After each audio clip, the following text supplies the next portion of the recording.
This is Bloomberg Surveillance with Tom Keene and Paul Sweeney. Donald Trump needs a weak dollar. I didn't hear too many bullish cases for China in 2025. With Lisa Mateo on markets. The economic calendar jam-packed today. And Michael Barr with news. Trump took steps on everything from TikTok to the southern border. The best in economics, finance, investment, and international relations. This is Bloomberg Surveillance on Bloomberg Radio. Good morning, everyone. Tom Keene, Paul Sweeney, Michael Barr, Lisa Mateo. We welcome all of you across the nation on your commute, on YouTube, from your living room, from your office. Subscribe to Bloomberg Podcasts. We're here. Paul's back after a very successful Bloomberg Invest. It was. Well, give us a nugget of a conversation. I mean, Robert Rubin, the former Treasury Secretary, former senior partner at Goldman Sachs, just talking about some of the economic policies coming out of Washington and some of the concerns he has. He was just one of many, Tom, really smart people giving their time to Bloomberg clients, and it was a great conference. I'm so glad you mentioned the former Secretary of the Treasury, of course, iconic at Goldman Sachs. And within the game, folks, what Secretary Rubin is famous for is one word: likelihood. Every conversation back in the day, he would frame out, what is our likelihood? What is our probability? And you say, well, big deal. It's not anything in 2025. It was revolutionary back then. We have some revolutionary discussions today in the politics of Washington. What's going on in Germany, a huge policy shift in Europe, and of course an ECB meeting, which will be unusual this morning, to say the least. Bloomberg Surveillance was brought to you by Commonwealth, supporting more than 2,000 independent financial advisors with a 2-to-1 advisor to staff ratio. Small firm attentiveness, big advisor impact. Go to commonwealth.com to learn about their consultative support in technology. We thank Commonwealth for their leadership here, particularly in covering our economic data. They've been out front on that, really supportive. 4 years into the jobs report tomorrow. Sure, absolutely. We'll Small keep detail. Yep. Claims today. Exactly. We'll be on top of the Go, Tom. The news flow extraordinary. Henrietta Treyz will be with us on her Capitol Hill. From the Interactive Broker Studios of Bloomberg Business Flash, Lisa Mateo. And we got futures pointing to a lower open. You have NASDAQ futures down more than 1%. S&P futures down nearly 1%. Dow futures down 0.7%.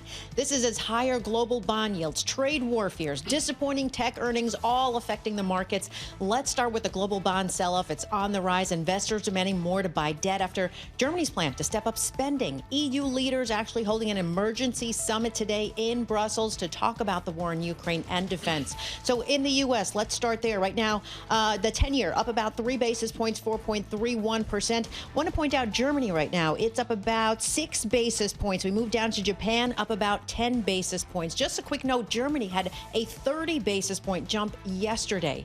Now we get to the tariffs. Okay, so auto stocks giving back some of yesterday's gains. The White House delayed those levies on them for 1 month. So, for example, Ford, General Motors, Stellantis, all down 1%. Finally, we move to tech earnings. Shares of Marvell Technology off 15%. Its growth forecast, that fell short of the highest estimates. The mood actually pulling down shares of NVIDIA lower, down about 2%.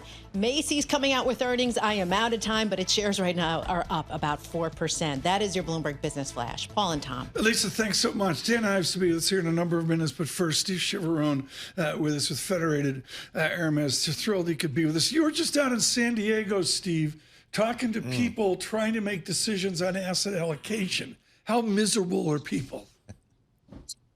Worried. I think you've got, and frankly, I don't mean to be callous about it, but it makes me like the market set up better today. Ironic, given the news flow we just heard, than where we were last November. The expectation set last November was unfulfillable. Whereas today, we've got a healthy wall of worry around resurgent inflation, hawkish Fed, tariffs, policy. And I think that wall of worry is going to get knocked down or taken down brick by brick as we get in the second half of the year. So more pain to come. But we see a much, much better second half. Torsten Slack moments ago with Apollo just put out the states affected by tariffs. It's the usual victims, Michigan, Texas. I featured Nebraska yesterday, Indiana, Kentucky. Is Mag 7, Steve Chiavarone, is the technology excellence of growthy Federated Hermes, is it affected by tariffs? It's not necessarily affected by tariffs in an extraordinary way. I mean, there is certainly some effects as it relates to chips and things of that nature. But if you think about it, if you were going to retaliate against the United States, you really can't do it in a general economic sense, right? If you're Canada or Mexico, where exports represent 25 or a third of your GDP, and for the US, those imports may be 3 or 4%, you're not winning that battle. Your only leverage, if you are a foreign country trying to retaliate against the United States, is to try to go after the Mag 7, where 50% of the revenue for some of those names are overseas. And so I think they are the obvious retaliation target if we're going to go down that route. Steve, what are we doing with asset allocation these days? We sit back and we had such outperformance by the equity markets in 23 and 24. What are we doing with asset allocation these days? Yeah, look, I think what we're in is a fog of uncertainty, which is what we're calling it. And it's an economic slowdown in this first part of the year. However, I think inflation concerns are overblown, particularly because the risks to growth, I think, are greater than the risks to inflation. I really don't care what Chairman Powell has to say. This Fed is cutting, and I think they may be cutting by the middle of the year. I think tariffs, for all of the concern, Paul, are going to end up essentially with the United States instituting a tariff level equal to the world's VATs. I think trade barriers are going to come down with reciprocal tariffs, and you're going to see U.S. barriers get up to about the level of a VAT. That's not the end of the world. You're going to get a tax cut package somewhere between Memorial Day and the 4th of July. And I think in the back half of the year, you're going to see cyclicals, small caps, and the short end of the yield curve rally. I'm not smart enough, clever enough, or quick enough to try to get defensive today and get bullish tomorrow. We're going to invest for that better second half. Steve Chiavarone, one final question here. I think it's really, really important. The conservative client, they got a retirement plan. They're like Sweeney. It's a 501k. The thing's on steroids. Do they do something here? I got to do something. The news flow, I can't take it. Lisa Mateo gave me my first gray hair. What do I do? I mean, what's the to-do list for you and Federated here? I think for a conservative client, one of the best things you can do is put together a portfolio that generates income. In my household, once a quarter, we get our dividend payment on stock that we have, and we call it dividend day. It's one of the happiest days of the year for my wife, 4 times a year, because that money comes in, and we're not worried about a share price, right? We're not worried about a stock being up or down. We know that the investments that we hold generate an income. And I think for clients that are conservative or tend to get skittish, having a portfolio that produces income that helps you to stay calm, because you know that check is coming in, and not overreact to share price movements, helps you stay invested, helps you stay long, and helps you not overreact to some of the noise that you're seeing in the political news flow right now. And I think that's the best thing you can do. You don't want to overreact. Okay, Steve Chiavarone, thank you so much for the guidance there. And folks, this is a huge issue. We'll be covering this, of course, really into March. We got the jobs report coming up, Paul, but I'm sorry, asset allocation, what do we do? Yeah. Some people are saying do nothing. Yeah. We'll have to see. The problem I have, folks, for those of you on radio, there's no way to describe it. How many people we had that are world-class analysts that come in with a little strange duck hat. Yeah, I know. You don't expect it. Maybe I expect that from Lisa Mateo. Dan Ives joins us now, styling back from Singapore. What'd you learn in the Pacific Rim? Look, I think there's definitely nervousness in terms of tariffs and what that's going to mean. But I actually believe it's really about demand. Demand is more robust when it comes to chips, AI revolution, NVIDIA, than it was 4 months ago. Does Wedbush model out a 5% China GDP, as President Xi talked about? Does that diffuse across the Pacific Rim? Look, I think ultimately a stronger China, more stimulus, is more bullish for Apple. It's more bullish for Tesla in terms of everything we see in China. It's just how important those markets are. Paul, Apple or Tesla first? You make the call. I'll go Tesla. Tesla's sales fall 76% in Germany amid Musk electioneering. That's the Bloomberg headline. We've seen that in other markets as well. As an analyst who's followed this company from day one and you model out demand, how frustrating is it for you to see some of these sales numbers and you're like, we really don't need to see those kinds of sales numbers? What's he doing? Look, well, first off, 70% of it is actually really more refreshes inventory year-over-year comp. So the numbers sound scary, white knuckle, but the reality is probably about 10 to 15% of what's going on is what I'll call Musk brand deterioration, DOGE relate. But no doubt, look, we just continue to view it as the bet for the ages for Musk is on Trump. Deregulatory, autonomous, that continues to be, that's the goal. That's, I think, worth $1 trillion. Have we gotten the market away from making cars? So is it about AI? Is it about autonomous? Is it about robot? Has he been successful in shifting the focus away from making cars? Look, I think 90% of the value of Tesla going forward is Optimus autonomous rather than actual vehicle. Really? Wow. Is there evidence that's a revenue and profit reality for them, or is that technology and innovation? It's a great question. Talk. It's a great look. FSD today, 15% of Teslas, in terms of owners, have full self-driving. That gets to 50% numbers. Is there evidence it will get to 50%? And I believe I got people, Dan Ives, in New York canceling Ubers that are Teslas. They don't want to drive in Elon Musk's car. There's people putting black on the label. Germany, as Paul mentions, Europe rather, it's fallen off a cliff. Do you see a management away from a distracted Musk going, let's fix this, or does it fester? I think as wild in the near term, I think it's contained. In other words, we're talking, call it low single digit as a contained issue. Look, is it a risk, especially given what we're seeing in terms of some of the worries in Europe and especially in the U.S.? But it all comes down to they are going to own the autonomous race in the U.S. and I believe ultimately globally. And for Musk, when you view even some of the brand worries and deteriorations, I view it almost as near-term noise relative to the longer-term sort of value in the story. How about just in terms of time spent? Part of the bullish case for Tesla over the years was it's a bet on Elon Musk, and that is a great bet to make. I don't know what the number is, but it feels like 50, 60, 70, 80% of his time and effort is down in Washington.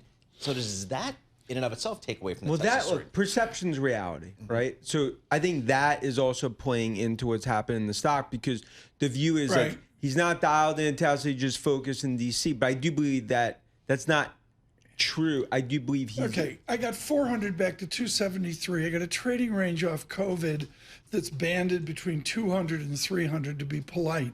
Do you have is there a Dan Ives price where you pull the cord? I mean, this thing... At these levels, and it get into the mid 200s, right? I believe it is generational in terms of this type of sell-off where I ultimately see Tesla over the coming year. I think Tesla's going to be a $2 trillion market cap. Okay. Interesting. Okay. Got to switch to Apple. I got 2 new toys out. Granted, iPad did better than they thought, I think. Computers, Macs did better. I actually looked at the M3 Ultra today. Away from the idiot iPhone frenzy, which I think everybody understands. It's a monthly plan, folks. You pay for how many cell phones are you paying for right now? Lisa, how many cell phones are you paying for right now? Don't get me started. It's bigger than the mortgage payment. Yes, I mean, it's a racket. It's the Ives Wedbush racket. Away from the racket, where does computers fit in for Apple? I mean, that's going to be a big part of the refresh that happens. It's a refresh. It's a huge refresh. Every brat has to have one. Look, did I editorialize there? I'm sorry, Lisa. And even Sweeney, in between the 9th and 10th hole, he's going to ultimately have that new sort of Apple Mac. So look, I just think it comes down to Apple. Also, if you notice, this stock is holding in like a champ because I think investors are realizing more and more that they're going to benefit on this consumer piece and when it comes to AI. Thank you for listening on YouTube. This is great. Some guy emailed, said, Tom, here's how bad it is. I'm paying for my ex-wife's iPhone. I mean, that's insane. I mean, it's part of divorce agreements. You've been right on this. Apple's not at record highs, all-time highs, but I'm sorry, it's been resilient and it keeps coming back, 230, 240. What's your sum of the parts price target right now? 325 base, 375 bull Why do case. so many people disagree with you? How much? Hey, I mean, first of all, you're dressed like an idiot today. Other than that, I mean, come on, look at us here. Hermes. He looks like he's out of Central Casting. He could be on Lake Como having a cocktail. Exactly. Look, and that's why it's your world. We all pay rent, and exactly. I mean, look, Tom. My view is you have to ultimately look at the consumer AI revolution. 25% of the world is going to access AI through an Apple device. And if you look at the upgrade cycle, especially once Baba gets announced as a partner in China, that's Alibaba. That's going to be key to ultimately growth for Apple. And that's why this continues to be a name. Haters hate. They'll miss, I believe, the next leg in Apple. So, Dan, you were just in Asia doing your channel checks, checking everything out. Talk to us about what's the latest thinking, your latest thinking on Apple and China risk, just broadly defined. I believe that risk is significantly scaled down versus where it was 5-6 months ago. I think there's a view that they're going to play nice in the sandbox. Remember, it goes back to Cook, 10% politician, 90% CEO. When you think about the $500 billion AI investment in the U.S. for Trump, that's basically a Hallmark card being like, hey, when tariffs come, don't forget about me. That's going to be excluded, right? And that's why the reality is that I think with Baba and again, China, 20% of iPhones are ultimately in China, that come from China in terms from a demand perspective. All right. So, I mean, is this still something what is the next catalyst for Apple, do you think? I think it's the Alibaba deal. I think that's something that's going to be very important because ultimately right now the missing piece is the China piece in terms of growth. And Alibaba stock is up 60% this year. Well, that continues to be the China AI play. What part of Apple is cool now, like little strange duck hats that have the Kablamo camo collection in Dan Ives lavender with a mallard flying? Folks on radio, I'm sorry. You're lucky on radio. You're not watching this. What part of Apple is cool now? I think the part of Apple that's cool is ultimately going to be that they are going to be the platform for every AI app that comes out.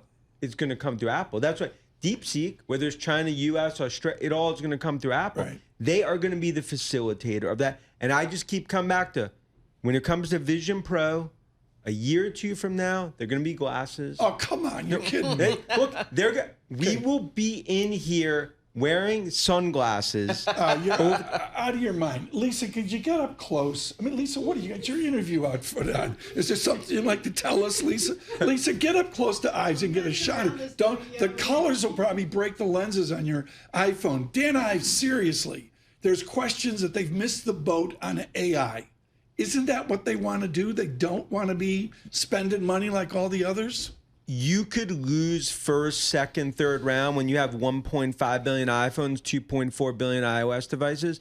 You win rounds 4 through 12. You win the match. In other words, it's all about the install base. And that's the thing when you talk about what Street misses, they'll get into, this week, the numbers in terms of iPhone, this is it, it's over. It's all about the install base. It's what they missed on Meta. It's what they've missed on Tesla, what they continue to miss on big tech. And that's why in terms of tariffs, it's all a game of high-stakes poker. We're at the Bellagio in Vegas. If you think this is really happening, you got to go 4D poker. What's the fourth, fifth derivative? And that's why I view Apple. These are the times to own these names, not run for the hills. Real quick, just 30 seconds. Microsoft has been really underperforming for 12-plus months here. What's happening with Microsoft? Because there's a view that, other source of funds, you could play Alphabet, you could play Amazon. That, I believe, in large cap tech, it's the biggest table pounder. I believe I'll call it, let's say, $100 upside, 15 to 20 downside. That's what because the enterprise they will own in terms of Nadella and AI. Paul, the Gorin brothers, Goorin, it says since 1895. This sounds like Dan Ives' securities analysis. We're a family of hat makers and dream makers with a legacy built on unconventional Dan Ives ideas and foolish Dan Ives pursuits. Nailed it. Yep. Fits perfectly. Where are you traveling to next? Just domestic over the next few weeks. And Penn State update. Come on, March Madness. Oh, I mean, look, obviously, Big Ten, but Penn State won't be a participant in March Madness. But it continues to be 2025, it will be the hat trick. You had Michigan winning Natty, Ohio State, 25, it's Penn State, 3 in a row. I like that. Big Ten at the top of the mountain. They got the quarterback coming back. Oh, Big Ten, Penn State, top of the mountain. This is our year. Yeah, well, the best part about Penn State is when you're doing something, you've been a huge alumnus for them. But the best part about it is you wear white when you're dealing with Penn State. Yeah. So the rods and cones aren't hurting my eyes. Exactly. The whiteout. That's It's great. That's where you get. Dan Ives, thank you there. You heard it, folks, on Apple up, Microsoft up $100. You heard it here first. Mr. Ives, leading technology at Wedbush. Right or wrong, you must listen. Right now in the markets, a deterioration in the tape, negative 62 on SPX. That's down 1.1%. NASDAQ down further, 1.3%. The VIX, it's out more than a stick, 23.59. I'm going to call it contained even within the angst. BitDog near 91,000. I really want to make clear on the German hysteria, and we're going to have one or two great conversations on this.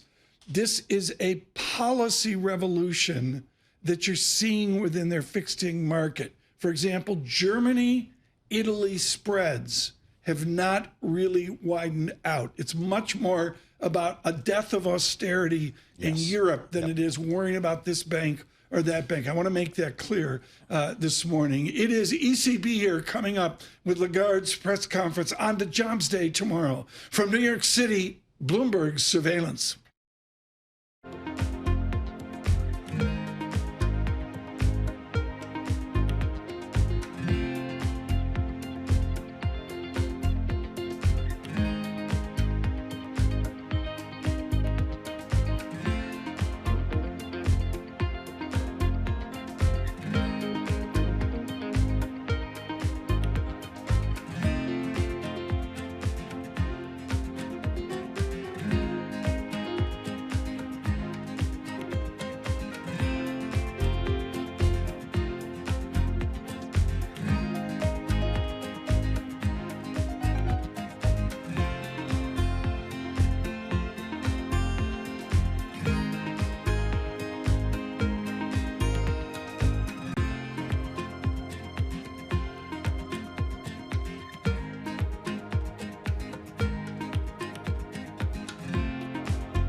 Markets, headlines, and breaking news 24 hours a day at Bloomberg.com, Bloomberg Television, and the Bloomberg Business app. This is a Bloomberg Business Flash.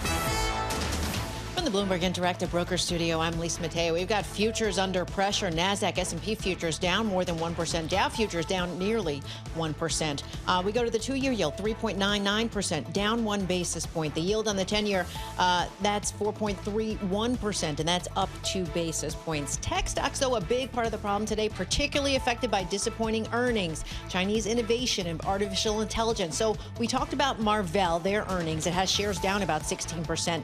Now we get to Chinese innovation. Shows shares of Alibaba on the rise, up 8% in Hong Kong. ADRs up 2%. It unveiled an AI model that it says performs just as good as DeepSeek with less data required. And then you have Alibaba's rival, JD.com. It said its profit nearly tripled last quarter. Its revenue topped estimates, up 8% in Hong Kong. Its ADRs up 6%. We go to the Bloomberg Dollar Spot Index. Haven't mentioned that yet. It is little changed. As far as earnings, I promised to you, here we go. Macy's gave a more downbeat outlook for sales and profit this year than expected. Its shares are off about 2%. For on-demand news 24 hours a day, subscribe to Bloomberg News now, wherever you get your podcasts. I'm Lisa Mateo. That is a Bloomberg Business Flash. Paul and Tom. Lisa, thanks so much. Wendy Schiller with us now for a 4-hour conversation. We're going to cut into both of her courses today. She's at Brown University, always informative, always controversial in this political maelstrom that we live. What I witnessed yesterday, Professor Schiller, is what I've witnessed for my entire life, including parents a million years ago describing FDR, Earl Warren, John Marshall Harlan, William Brennan. It was like from a time and place where presidents pick a judge. Oops, they didn't do what the president thought they'd do. Is that what's out front for President Trump? Are many of these appointees he made aren't playing by the script? Well, that's a really good question. I think I'm always watching Amy Coney Barrett, and she's been very interesting. As you know, she was sort of the last Trump appointee, and she has been positioning herself for at least 6-8 months now, even longer, to sort of say, well, maybe this Alito Thomas super strict constructionist interpretation of everything is not viable. And it's not viable for the future of the court. Right. You know, you can't be that out of step with public opinion and survive. It's also, I think they're facing an existential threat from Donald Trump, who we don't know if they will be, listened to, heeded by the president, or the president will find a way around the court. Other presidents have tried to find a way around the court too. So, and remember, Congress can work with the president to pass new laws to get around the court. It's not as if they don't have tools to sort of undo a court decision. Right. But right now, they're on the losing end. They won one decision from the Supreme Court, but there's two other ones that you could argue are losses. And we'll just have to see how he reacts to that. Wendy, I'm halfway through Scorpions, Noah Feldman of Harvard's fabulous book on the FDR court. And the basic idea here, I think, for simple people like me, is what the court's screaming is to the legislative branch, do what your responsibilities are. Is that what happened yesterday? And is that what we're going to see in the future? Is basically our justice system saying, Congress, grow up? Yes, and Tom, we certainly heard that from the court on immigration for more than 10 years, going back to Obama, certainly in terms, DACA 2, immigration work, just get a bill passed. You don't have any, you have old laws, you have an old infrastructure, it doesn't meet the times, we can't fix that for you, get it passed, do something. And I think that's the admonition from the Roberts Court in particular, except when the Roberts Court makes a decision like Shelby v. Holder in 2013 on voting rights, and then the court's like, no, don't do anything. So the court doesn't always send consistent messaging, but certainly now, for the separation of powers, I think it's essential for all of us to be asking Congress to say, what is it you want to see in terms of policy implementation? The Republicans may say, this is what we want to see. We support the president. This is what we want to happen. But not doing anything and ceding increasing power to an executive branch that now looks to be limitless, boundless in terms of what it wants to do in terms of power is not what the framers intended. Wendy, where are the Democrats? Since the election, President Trump has seemingly taken up all of the oxygen in the room. Are you surprised that there hasn't been more of a Democratic Party presence, voice? Where are they? Well, Paul, there are two challenges for the Democrat Party. One is internal. Who is that voice? Is it Hakeem Jeffries? Is it Chuck Schumer? Who is it? They had a voice. They had Biden, then they had Kamala Harris, and the party seemed to be quite unified by the end, towards November, in terms of the support for Kamala Harris. But that messaging didn't work. That candidate didn't work. So in the midst of trying to find the new voice, I think they're stuck. They can't sort of anoint anybody because they really don't know what voice will win. Alyssa Slotkin gave the address. Maybe it's somebody from Michigan. We don't know yet, but they don't have anybody to be that voice. Second, I think the deeper problem is that the American voter hasn't felt the impact of a lot of what Trump's doing right now. We see the tariffs are on one day, then they're, pulled back. So the auto workers are okay for another month. It's very chaotic, but most Americans haven't felt it yet. You cut 80,000 jobs from the VA, people are going to feel that. They're going to see that. And then the Democrats will have something to scream about. But right now, there isn't anything they can hang their hat on that voters will respond to in a way that really has damaged or limited voters' lives. They're waiting for that, the economy, the debt ceiling, the budget, the shutdown, but they don't have it yet.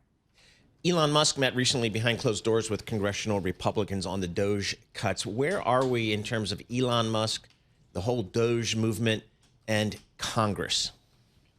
Well, Elon Musk, a private business person, very successful, has run into the bureaucratic system, the federal government. There are protections for workers, not probationary. Those people don't have the same kind of protections. And that's who the Trump administration cut first. But if you're trying to fire somebody who's a civil servant, who's protected by the Pension Act, that's going to take a lot of work. And so I think they're trying to find other pockets of employees that might be more vulnerable and easier to fire, to be blunt about that.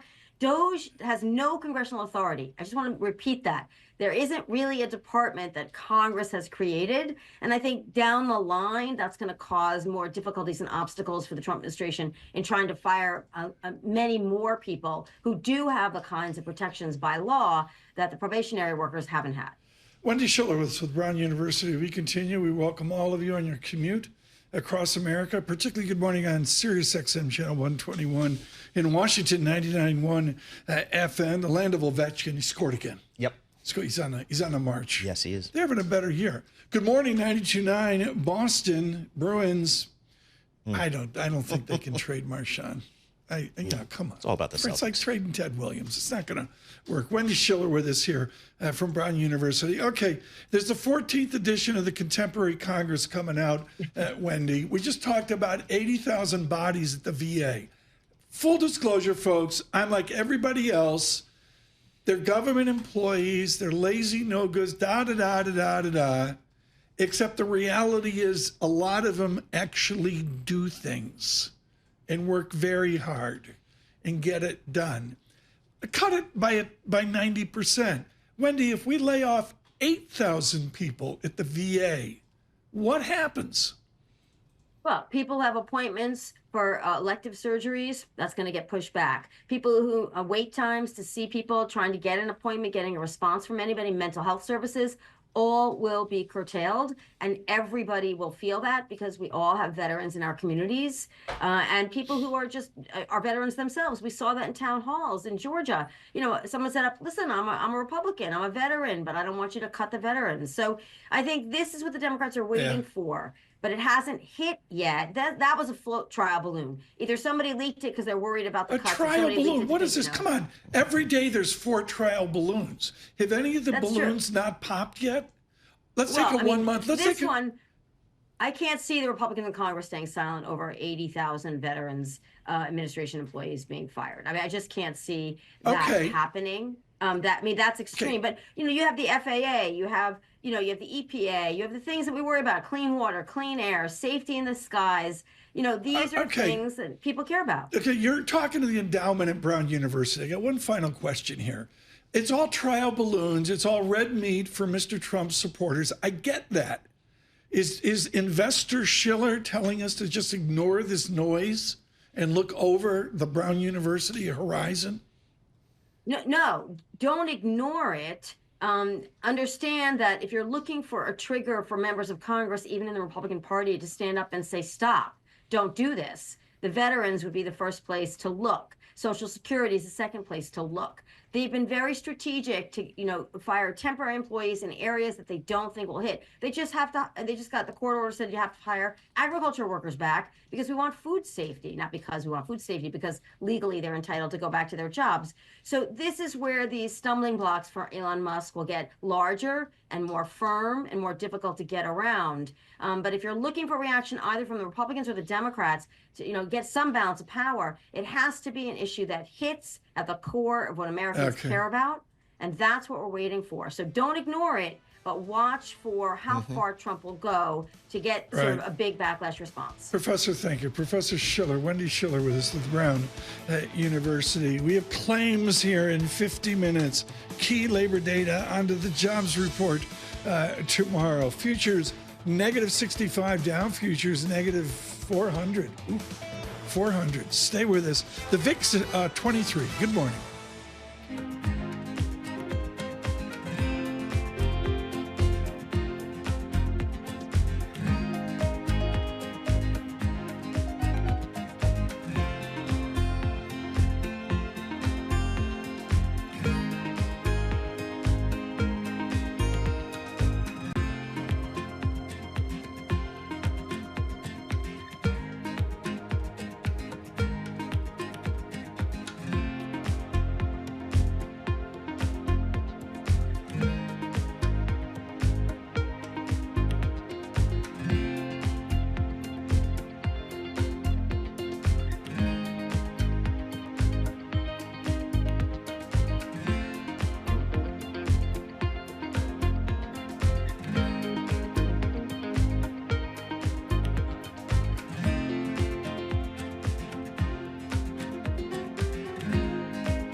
Markets, headlines, and breaking news 24 hours a day at Bloomberg.com, Bloomberg Television, and the Bloomberg Business app. This is a Bloomberg Business Flash. And And this Bloomberg Business Flash brought to you by IBKR. Will the year-over-year change in U.S. PPI exceed 3% in February 2025? At IBKR Forecast Trader, the yes recently at 39%. What's your take? You can trade your prediction at ibkr.com/forecast. Well, we've got tech stocks really putting pressure on the markets. Marvell Technology among the biggest pre-market losers, down about 17%. You add to that disappointing forecast from database software company MongoDB. It's off about 18%. So we have NASDAQ futures down nearly 1.5%. S&P futures down more than 1%. Dow futures down nearly 1%. We go to the 2-year yield, 3.96%. That's down 4 basis points. The yield on the 10-year, 4.29%. That's up 1 basis point. To commodities, oil edging higher, gold declining, and we have the Bloomberg Dollar Spot Index, little change. Shares of Victoria's Secret, they're off about 3%. It forecasts adjusted operating income for the first quarter, missed estimates. Then we go to BJ's Wholesale, forecast adjusted earnings per share for the full year.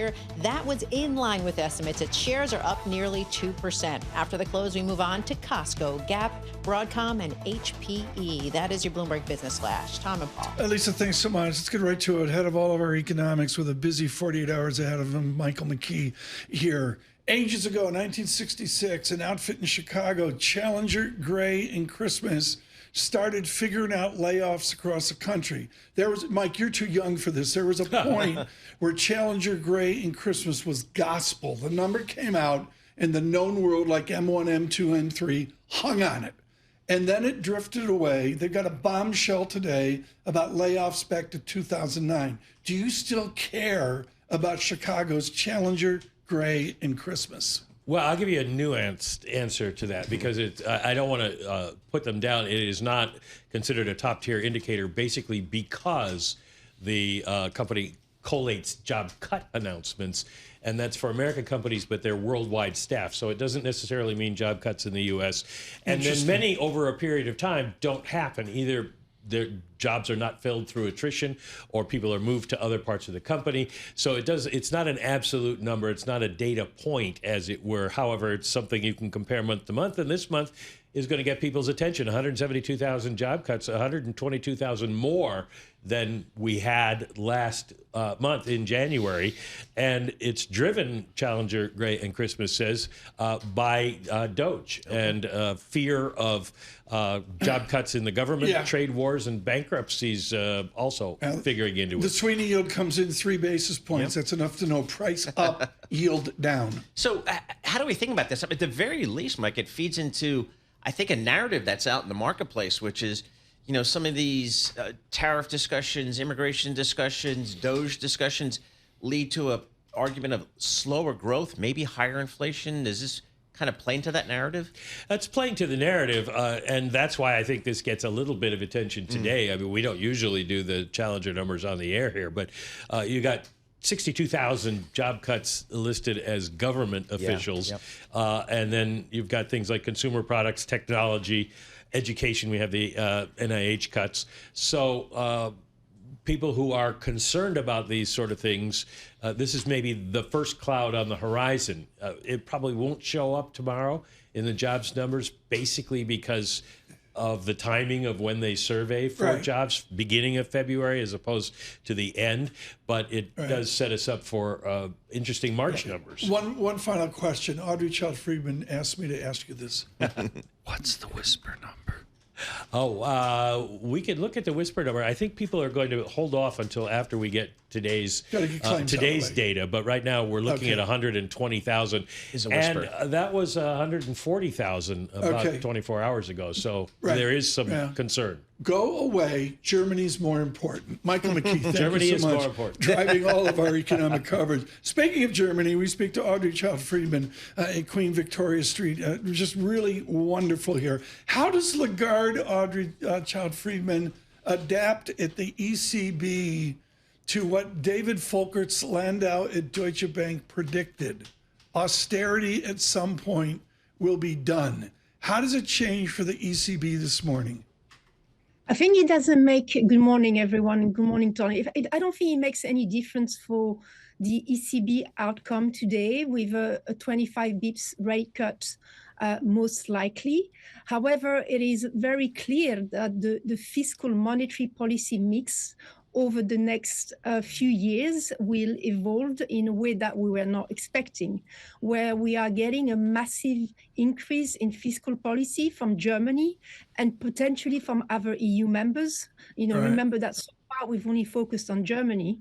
And that means that means that there's potential adjustments in growth expectation, in inflation expectation, and therefore in what is required in terms of how much more rate cuts do you need to be seen to do.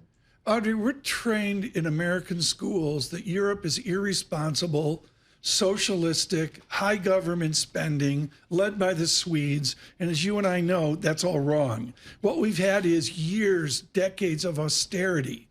Culturally, are the people of the continent ready for less austerity?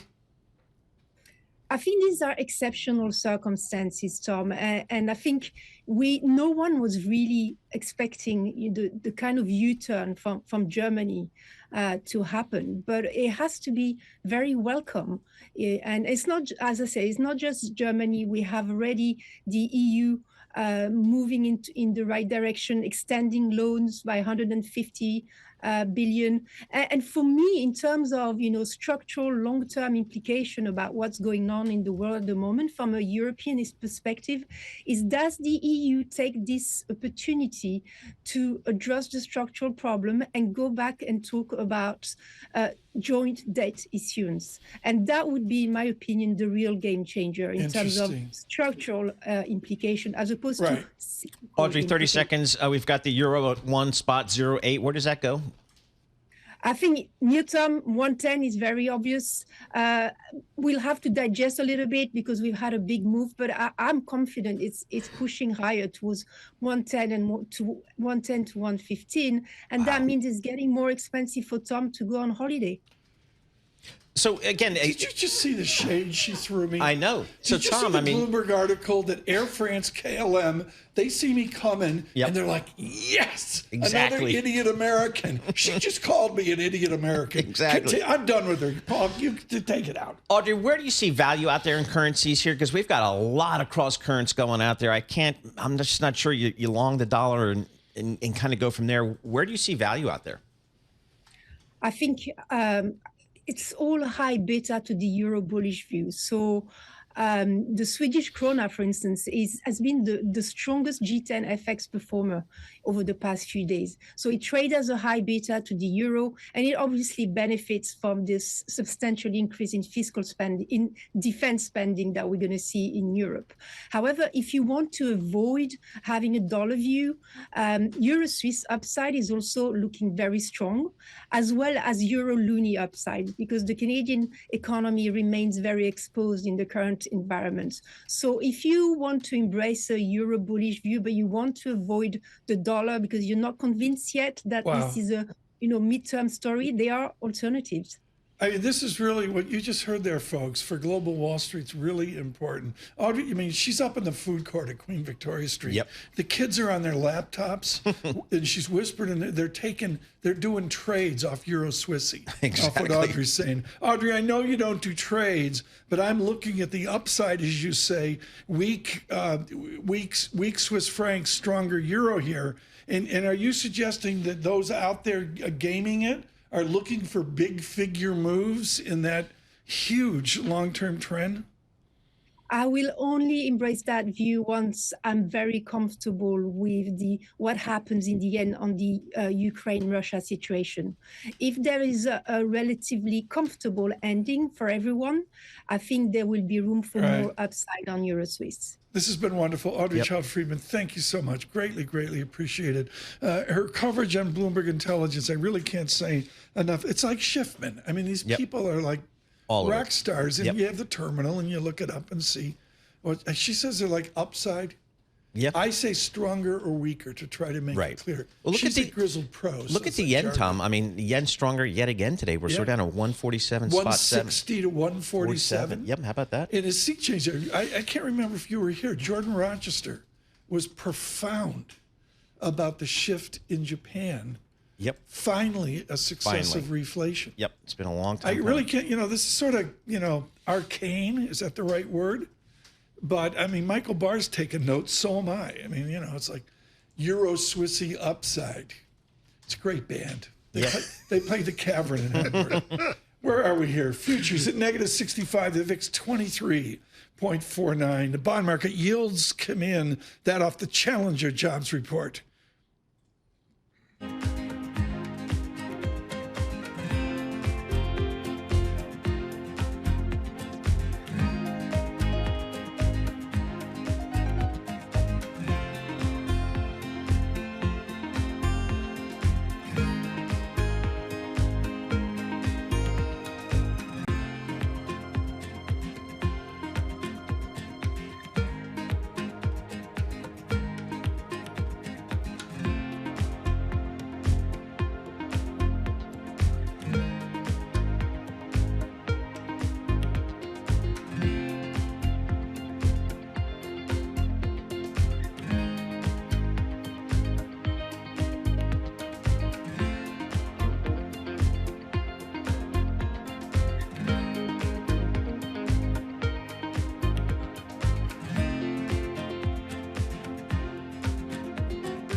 Now a look at the front pages. What's making news around the world? Your daily roundup of today's headlines on Bloomberg Surveillance with Tom Keene, Paul Sweeney, and Lisa Mateo.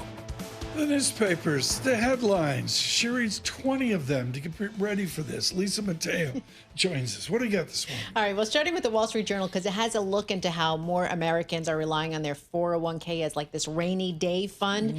And they're using it to avoid things like big things, foreclosure, to pay medical bills. This was according to Vanguard. So the number is 4.8% of account holders took early withdrawals last year just for those reasons. So it was a record high. But they say why it's happening more is because more employers are automatically enrolling their workers, and some of them, I mean, have little savings to begin with. So now part of their paycheck is going into this other savings, and now they need to use that to help pay for these like other things. Peter Orszag owns a high ground on this. He and I have argued about it. I'm pretty firm here on there should be no withdrawals. It's a siren call. Everybody does it, and it makes no sense in terms of the actuarial assumption and the failure of our retirement system. What do you think? But then where do you go? Yeah, I mean, I don't know. I mean, you have to do 401k because there's no such thing as a pension anymore. Right. So all the Sweeney offspring are working. They're putting their max into 401k That's and just good. having to deal with it. And the mat, at least folks get the mat, but Lisa, it's a huge deal. For the contribution. It is, it's because just people are strapped for cash. And if you want to do something, buy a home, you need something, like you really want to do it, you don't have the money, so where are you going to go? You go where you actually do have it in your retirement? And people are living longer. Boston College has great work on this. There's a tip point, 42 years old. Yeah. After 42 years old, people are like, oh, I'm getting older. Lisa, you wouldn't understand this. but those under 42 like you are just like, I don't care. I'll take a loan out. Nobody cares. Next. Okay. This one, I'm biased. Before I get a gluten-free coffee donut thrown at me. Yes, thank you. I'm a little biased on this next one. So Dwayne "The Rock" Johnson is back on top as Hollywood's highest paid actor. Okay, get this. 2024, $88 million. This was in Boardroom. If you go on their Instagram page, it's all written down. So why? Okay, he pulled in $50 million from Red One. When I could barely sit you're through. the only one who watched it. East of the Mississippi. He's a voice actor. It's a voice thing, right? No, that was a lot. Like, he was actually an actor for that. That was for the Red One. Okay. So it was like the biggest fee plus buyout deal streaming history. Okay, so put it there. All right. Then we get to Moana 2. I mean, that's where the big money was too. It switched from the TV series theatrical. He got a big cut of the box office as an executive producer, and that doesn't really happen. So that's how it came down to all that 2 money. Passed $1 billion. Oh, in the yeah. box office. Who saw that coming? Most definitely. He could buy you a Birkin bag. Yes. He can buy me like 50. Next. And finally, this one, I'm pulling an audible. I'm moving this one up for you, Tom. The CEO of Air France, he sat down with the Financial Times, right? And he said that they are banking on wealthy American tourists who spend on fashion brands, hotels in Paris to help them recover from this tough year, okay? He said they're shifting their business model to focus on this premium end market. So he gave an example. He said some Americans are paying as much as $50,000 a night for the biggest suite of the Bristol Hotel. Yeah, I'm right there. You go for if you want the cheaper option, it's $2,000 a night, Tom. So that's a bargain. I just booked the last week of the year 2 weeks ago. Okay. And I was lucky I got a room. That's how bad it is. I will Paris, say this. where are we going? Rome, Paris? Paris, of course. Paris. Paul, is this about the European planes, not just Air France, or is it about how uneven the service is on the American planes? Yeah. Which is, I don't have an opinion. I don't know, but interesting. I think that the business class over Europe is from the American Airlines is good. They got the lie flat beds. You have to get that. But boy, they charge for that. Yeah. Woo. And what about the airline tickets? Because Tom, do you know Air France they're charging $24,000 for a return first class ticket between New York and Paris. That's in April. Can you believe that? Wow. Thank you, Lisa Mateo. I hate you. Mrs. The Rock. I mean, $88 million. Sure, he can afford it. Okay. He's not flying commercial. Lisa Mateo, the newspapers are, hey, Sir Paul McCartney is out. Heated. It is something that's been terribly missed. Paul McCartney, Sir Paul, wants Joe Cocker in the Hall of Fame. From within, I'm coming on, I'm coming to reward them. First we take Manhattan, and then we take Berlin.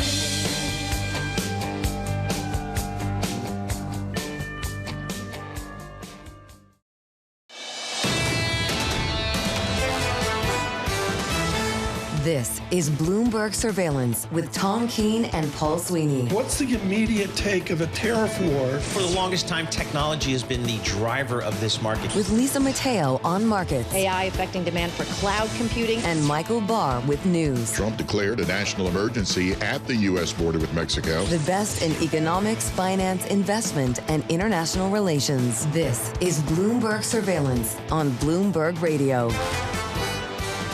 Good morning, everyone. The markets move. Tom Keene, Paul Sweeney, Michael Barr, Lisa Mateo. Futures negative 65. The futures, the bond market rather, comes in. The Sweeney yield craters here, Paul. Man. In the last hour, we go down 7 basis points from 4.00399 down to 394. Bond market's on the move. It is. Bond market is definitely on the move there, particularly on the short end, as you mentioned. And on the 10-year, we've got it pretty steady there, 4.28%, Tom. We'll have to see. We got a busy 8 o'clock hour for you with claims in 28 minutes as well. We have truly one of the experts on continental Europe debt with you in a moment. Right now, from the Interactive Broker Studios, the Bloomberg Business Flash, Lisa Mateo. And we got futures really under pressure this morning. NASDAQ futures down more than 1%. Same for S&P futures. Dow futures down about 0.9%. Really 3 things in focus: higher global bond yields, trade war fears, disappointing tech earnings affecting the markets. So let's start with the global bond sell-off on the rise. Investors demanding more to buy debt. Germany's plan to step up spending. So in the U.S. right now, the 10-year,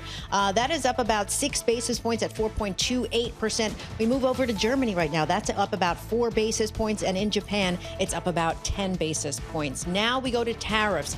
So auto stocks giving up some of yesterday's gain. The White House delayed levies on them for 1 month. So you have Ford, General Motors, Stellantis, all down more than 1%. One last tariff note: Walmart has actually asked Chinese suppliers to lower prices by up to 10% to offset those tariffs. Only Walmart can do that, exactly. And finally, we mentioned tech earnings, and that is Marvell Technology. It's off about 16%. Its growth forecast fell short of the highest estimates. That is your Bloomberg Business Flash. Paul and Tom. Lisa, thanks so much. Going to run to Brussels right now. Katharine Neiss with us as well for the PGIM. But first, Oliver Crook in Brussels on the new non-austerity of the continent. Oliver, how does the EU as a whole, how do they as an entirety look at Germany in this new lack of austerity? Well, Tom, as you know, I mean, for the Germans to come and basically have the incoming CDU Chancellor Friedrich Merz lobby on behalf of Germany for the EU to loosen fiscal rules in order to have debt financing more easily achieved for defense spending across the European Union, there has been a massive paradigm shift. We've been hearing since November about the wake-up call from European capitals. We've heard it from basically every, leader within Europe. This is the week that went from wake-up call to them getting out of bed. Huge spending from the Germans, almost €1 trillion. We're also seeing it at the EU level today. That's what's being discussed behind me by the leaders here in Brussels. I mean, Oliver, we got time for one more question because I know you're going to run to TV. Oliver, what I really want to know here is what does it mean for Lagarde? I got an ECB meeting today. If you and I were having a beverage of our choice at Brasserie Lipp in Zurich right now, Oliver and I have done this. It's great. Nice. Thank you, Reto. But Oliver, if we were having a longer beverage, what's it mean for Christine Lagarde?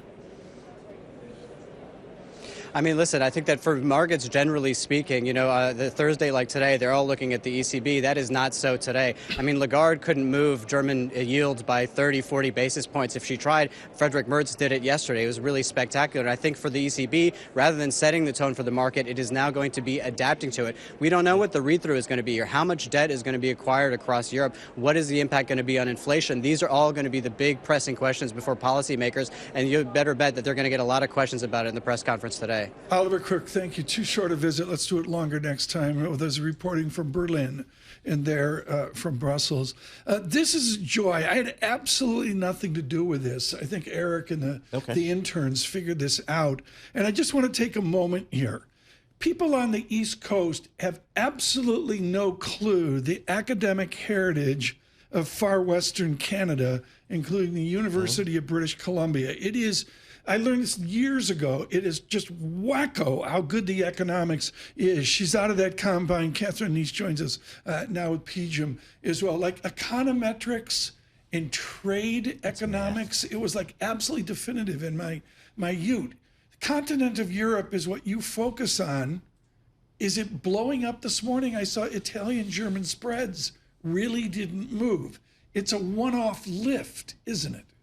Yes, I think what we're seeing is in some ways a quote unquote, good move in an orderly move in asset prices. I think markets are taking this very positively. It is, I see it as a third in a row of Draghi's whatever it takes of the next generation EU announcement in July 2020. Right. This is big. This is huge. When I first heard these numbers, I was like, this is a go big or go home number. This is a huge deal. Now, you and I studied Dooley Garber Folkerts-Landau, David Folkerts-Landau at Deutsche Bank years ago. Like the day Putin invaded, Paul, Folkerts-Landau told me the fiscal sphere, the space in Europe will never be the same. Culturally, are the institutions there, BNP Paribas, the entire structure of Europe, are they ready for this non-austerity? This is a great question. I mean, it is a big move, but one argument that I've made a long time in Europe, we're so used to having this narrative following the sovereign debt crisis that debt is a problem in Europe. We think about Italy. More recently, we think about France. But if we look at the EU as a whole, or even just the euro area as a whole, debt to GDP is very, very low. It's much, much lower than any other comparable economic region, either in size or level of development. It's at the EU level, it's 80% relative to GDP. So it's way, way lower. They have loads of fiscal space. The issue for Europe is not the lack of money. The issue in Europe is not the lack of, general consensus about how these funds should be spent. The problem in Europe is there is no fiscal mechanism in place to allow this spending to happen. So what is so important about this signal that we're seeing from Germany is not just the size, but what it means for Europe working together, having leadership in its largest, most economically important economy in terms of going forward. And I think everything else, provided this is planned and executed, properly, there are risks clearly around doing big stuff. I think everything else is going to fall into line. Tom, that answer just doubled my knowledge of what's going on. Oh, this is important. I'm learning so much Paul, here. I want you to jump in here, but I sat with Lagarde at Jackson Hole. Sure, people called me up and said, this is a huge speech. What are we, Catherine, is that your phone? It's my phone. No. Hold on, let me see. Oh, it's Air France. Air France. Your first class seat is available. I never have my. This is the first time that's happened in age. It's your fault. Lagarde is fired up. Oh, that's KLM. We're doing great. Exactly. Paul, save me here. But Lagarde's fired up about this. Amazing. And Katharine, in your notes here, I love this. The German spending plan is a game changer, a fiscal bazooka. Earlier expectations of a $200 billion defense bill were completely surpassed. So just putting into context, a huge announcement by Germany as it relates to spending. Will the rest of Europe, will they follow? Can they follow? I think they're going to have to follow. I think it's going to be a multi-pronged approach. We're going to, get some announcements today. What I would say is a lot of these announcements coming today are, these are quote unquote easy. They are politically easy. They are financially easy for them to agree. It doesn't require, for example, unanimity at the EU level. These are announcements that I'm expecting today that are more in the incrementalism bucket. So if we want to see another big substantive move from here, I think what I would be looking out is, one, we need a signal that the EU, not Europe, but the EU is actually politically aligned and moving forward. That doesn't necessarily mean they've got to agree Eurobonds, but I want to see them smash some old chestnuts here along the lines of banking union, along the lines of capital markets union, because no matter how much public money they throw at this, it's never going to be enough. You need private money, and you need the signal that politically they're working together. I got 8 questions, including how she fixes the Toronto Maple Leafs. Katharine Neiss, this is brilliant. And what I think we need to focus on in the time we've got left is what's it mean for Americans? Because the risk here is they're 80% GDP. Are they going to become like us with a out of control debt and deficit? I mean, is that the fear, the pushback that Europe's going to see? That risk is always there, but there are mechanisms in place. We have these new fiscal rules at the EU level. Some people say, they're not really very, very stringent, but I think the proof is in the pudding. They have been pretty effective if absolute debt to GDP is only 80%. So, my guess is they are going to handle this in a way that is constraining. Here's Lagarde when I was with her in Jackson Hole. This is Maynard Keynes, quote, "The difficulty lies not in the new ideas, but in escaping from the old ones." Brilliant. To Paul's good question, is Finland ready to escape the old ideas and become like America with a pop-in nominal GDP and all the other things? I think Europe is ready to move forward. I saw, excerpts from the Munich Security Conference. We saw White House press conferences. I think from the perspective of Europe, this was a game changer for them. This really shifted. Going back to these German numbers, going into the weekend, the numbers were 200 billion for a defense fund only.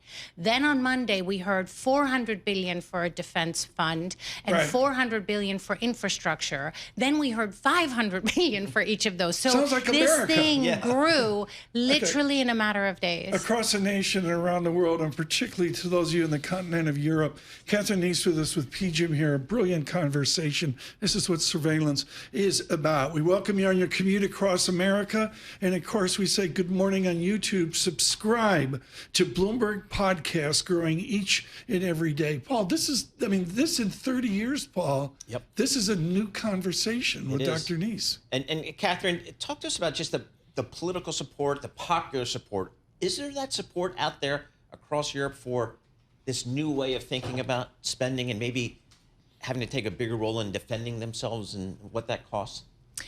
Well, I think it tells you a lot, about where we find ourselves now.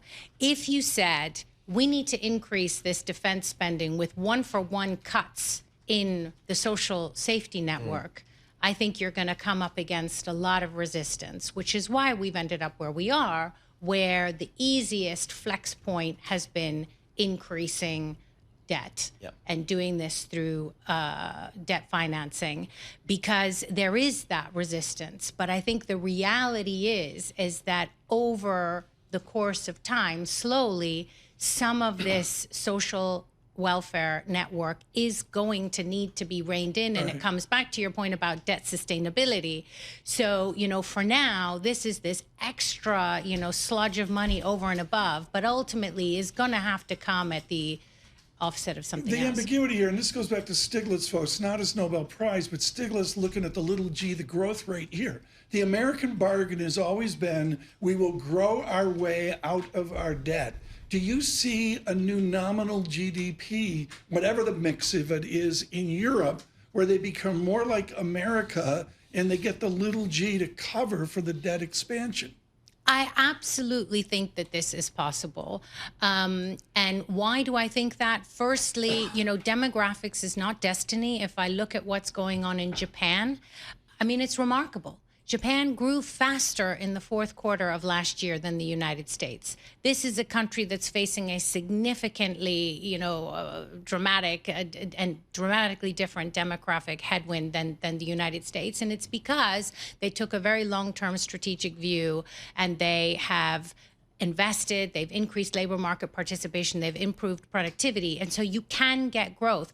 We're also seeing early signs in that the European periphery on the back of these next generation EU investments that potential growth is starting to pick up. We're not talking anything huge, but a couple tenths is actually nothing to sneeze at if you accumulate that over many, many years. So I don't see any reason why Europe cannot grow. Germany did actually grow on average by 2% GDP real on average every year in the decade before the financial crisis. Now they haven't grown at all since 2019. That's not normal. That's not normal. So I think there is absolutely scope for them to grow. I'll get a few more in here. We've got someone who slummed in from Germany we've got to talk to. Exactly. So in terms of Germany, how is the market viewing, or Germany and broader Europe now, is this increased acceptance of higher spending, is it seen as pro-growth?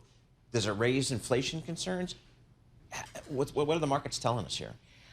I think the market for now is working on the assumption that this is a positive for growth. I that this agree is with going that. to I looked be at a lot of charts today, and the yield move is contained.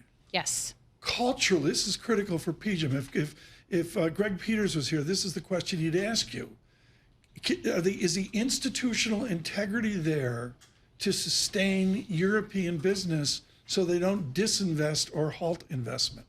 Well, this is why I think in addition to this, big fiscal bazooka, I want to see a strong signal from the EU level that leaders there are working in unison, that they're willing to take hard political decisions that, are going to go against some vested interest to move forward.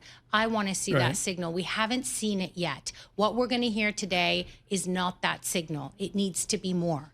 ECB, just out with the headlines, the European Central Bank says rates are becoming meaningfully less restrictive. Is that a societal less restrictive, or is that a growthiness imploding? So, you asked the great question before. What does it mean for the ECB? This is a complete flip. For so long in Europe, it was really monetary policy that was leading and fiscal was lagging. And now fiscal is firmly in the driving seat. And the ECB is going to have to adjust to that. Okay. I think at the margin here, it's going to raise their, or at least put them at the top end of neutral.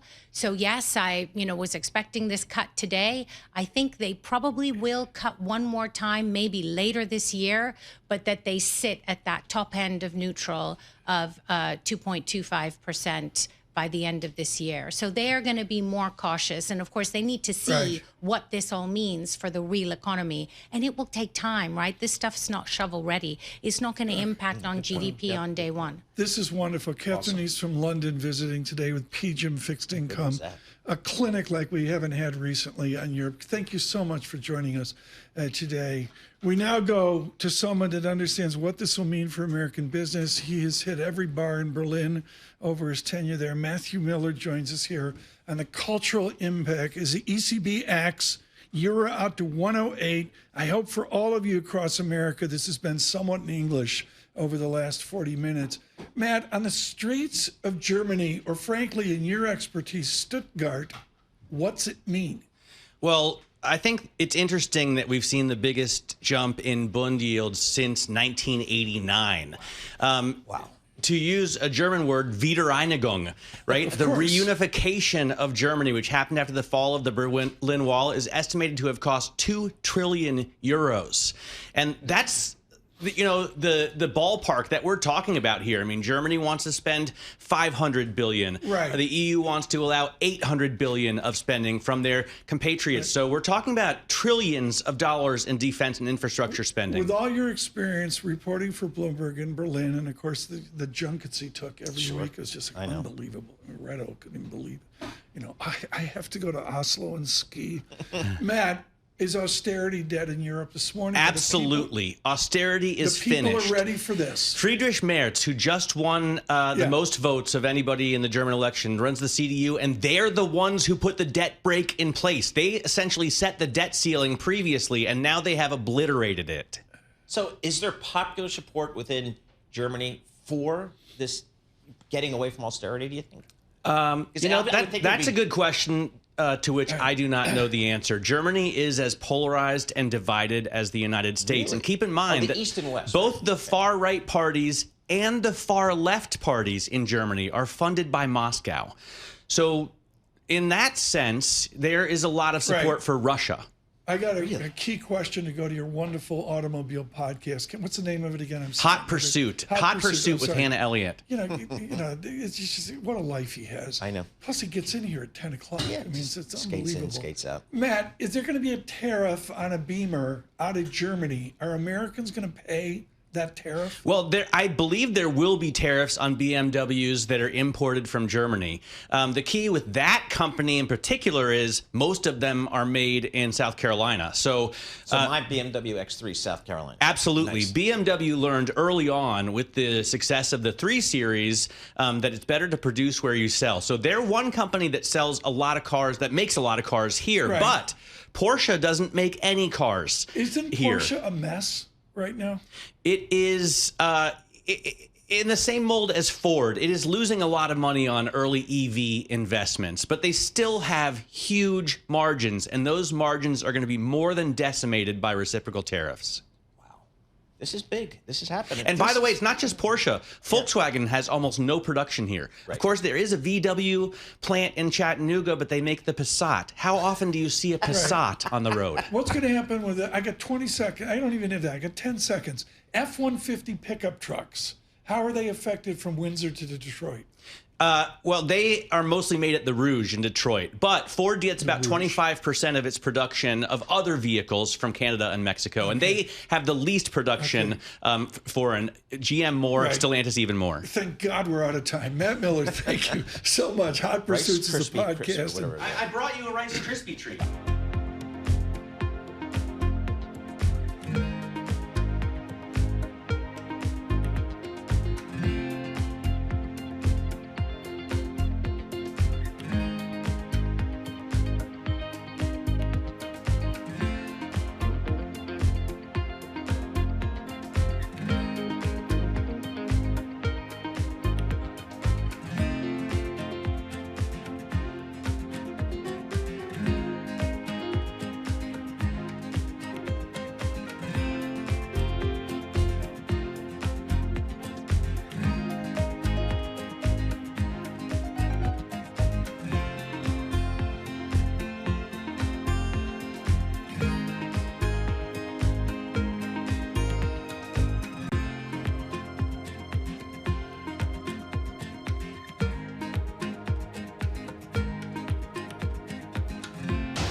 Markets, headlines, and breaking news 24 hours a day at Bloomberg.com, Bloomberg Television, and the Bloomberg Business app. This is a Bloomberg Business Flash. This Bloomberg Business Flash brought to you by Oracle. Attention growing businesses. Oracle offering to cut your current cloud bill in half if you move to Oracle Cloud Infrastructure. For new U.S. customers with minimum financial commitment Offer ends March 31st. You can see if your company qualifies at oracle.com/Bloomberg. All right, we are moments away from more economic data. Labor data, particularly talking about jobless claims, comes ahead of the government's jobs report tomorrow. Ahead of it right now, futures really under pressure. We have the NASDAQ down more than 1.5%. S&P futures and Dow futures down more than 1%. Tech stocks, a big part of it. Two things, disappointing earnings and also Chinese innovation and artificial intelligence. We talked about earnings from Marvell. That has shares down 18%. Now, as far as Chinese innovation, we moved to shares of Alibaba. They're on the rise. They're up about 8% in Hong Kong. Its ADR is up 2%. This is after unveiling that AI model that it says performs just as good as DeepSeek with less data required. Then Alibaba's rival, JD, said its profit nearly tripled last quarter. Its revenue topped estimates. It's up 8% in Hong Kong. And so chip shares are under pressure right now. So NVIDIA, if we type in NVDA as I do this live because I forgot to put it before, and there we go. Their shares, flawless, down 3%. Had to get that in there. Macy's, though, their shares are off about 3% as we get to earnings because it gave a more downbeat outlook for sales and profit this year than expected. For on-demand news 24 hours a day, subscribe to Bloomberg News Now wherever you get your podcasts. That is your Bloomberg Business Flash. Lisa, thanks so much. Dow futures negative 450 here. I could go into the data, but we just don't have time for it right now. This is too valuable. Anna Wong joins us. Most people in academic and market economics would say she was the economist of the year last year. At Bloomberg Economics, he and her team, just a firestorm of intellect on where we are. If we have, Dr. Wong, a changed Japan reflating, seismic shifts in Europe off the Ukraine news to a less austerity, is America in Washington ready to adapt to that new world? They have been ready for 20 years, Tom. So when I was working for a decade in the public sector at the U.S. Treasury and at Peterson Institute in the early 2000s, all we talk about is how to rebalance the global demand pattern, with U.S. being the demand generator for global demand versus China, Germany. And IMF, actually, and G20 started a working group devoted to rebalancing this pattern. And every, spring meeting in IMF, G20 meeting, it is about U.S. Treasury pushing Germany to do more on fiscal, for China to do more on private consumption. And suddenly it's happening. It's unbelievable. Then why aren't stocks up this morning? Well, because it's growth fears and also geopolitical uncertainty that's causing this reshift in global demand patterns. Anna, how is the discussion the discussion of tariffs is so fluid on an intraday basis? Forget about an intra-week. I mean, just day to day to day. How is that impacting your outlook for GDP, for inflation? How are you guys trying to account for all that? Yeah, I think the most certain part about tariffs impact on the economy is uncertainty. Yep. And uncertainty is unambiguously negative, at least in the short term. And when the uncertainty is resolved, there may possibly be a rebound. But it seems like the administration is in this for the long haul, because otherwise, why would they need to create an external revenue department? I mean, it seems to suggest that there is going to be some tariffs that will stick. Right. But there's going to be tariffs that will be fluid. 1 minute away, we're going to do the economic report and then come back to you with an analysis. Challenger was ugly. I'm not a big fan of Challenger, but there it is. Fine. But we got claims here. Have claims finally broken out on a 4-week moving average? Is the vector moving higher?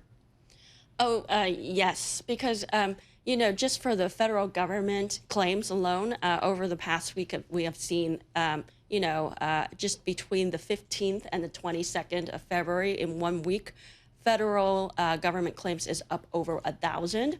But we know from DOGE that at least about 30,000 cuts have been announced. And these are cuts that do not come with severance pay. So they will still... Are they in the claims statistic we're going to see here in 1 minute? No, but the 1,000... We're DOGE-free. That's the new phrase. So 1,000 in the federal will. So only about 1,000 is showing up today for federal claims. Have you adjusted your unemployment outlook, rate outlook? Well, we were always higher than the consensus. We have third quarter of 2026 at 4.8. Okay. Yeah. But it's possible that at this point, I mean, I think the Trump administration is ready for pain. I mean, they explicitly said there will be disturbances, as Trump said. But I think it's hard to control the downturn spiral dynamics once they unleash it. I got like 8 questions off that important statement you made. I got 20 seconds to the report. Quickly, are we ready for pain? I think some people are ready for pain. Or my team is ready for pain. But they got to work with you. Imagine that. Anna Wong with us, head of Bloomberg Economics. We're going to get the report out of the way here in a moment. With the data right now, and this was futures at negative 75. We're a more productive America is how we do it. With the survey, 1.2%. It comes in better at 1.5%. Unit labor costs are dampened. That's important. And claims come in with a whole 221,000. I don't have a revision yet, but it's sort of a more quiescent number. Equities lift a little bit, negative 75 to negative 71. Standard & Poor's, the VIX, 1.82. Where's the Sweeney yield, Paul? Oh, we're down there to 3.95. It's a come up. It's not a whole number, but waiting for revisions. Yep. It seems to be more quiescent, and as Dr. Wong said, maybe it's a little bit DOGE free this morning. I love saying that. Yep. One of my kids lost money on DOGE. Remember that. Our economic indicators with Anna Wong. They're brought to you by Commonwealth. Join over 2,000 independent financial advisors who are taking control of their growth with advisor-centric support and future-ready technologies. Grow on your own terms with a partner dedicated to your success. Go to commonwealth.com to learn how. Paul? Anna, with all the cross currents out there emanating from Washington and other areas, including today with Germany and the European Union, what does our Federal Reserve do? I mean, I don't know. I mean, do they just kind of wait and see like the rest of us? Well, the Fed has explicitly said they are going to wait and see, and the DOGE activities and the cuts to fiscal spending should be disinflationary, and it should be obvious that it will be disinflationary by early 2026. So the timing of when all these negative fiscal impulse will show up in the data matters for the Fed, and so we think that they will only react to the additional disinflation from DOGE only in early 2026.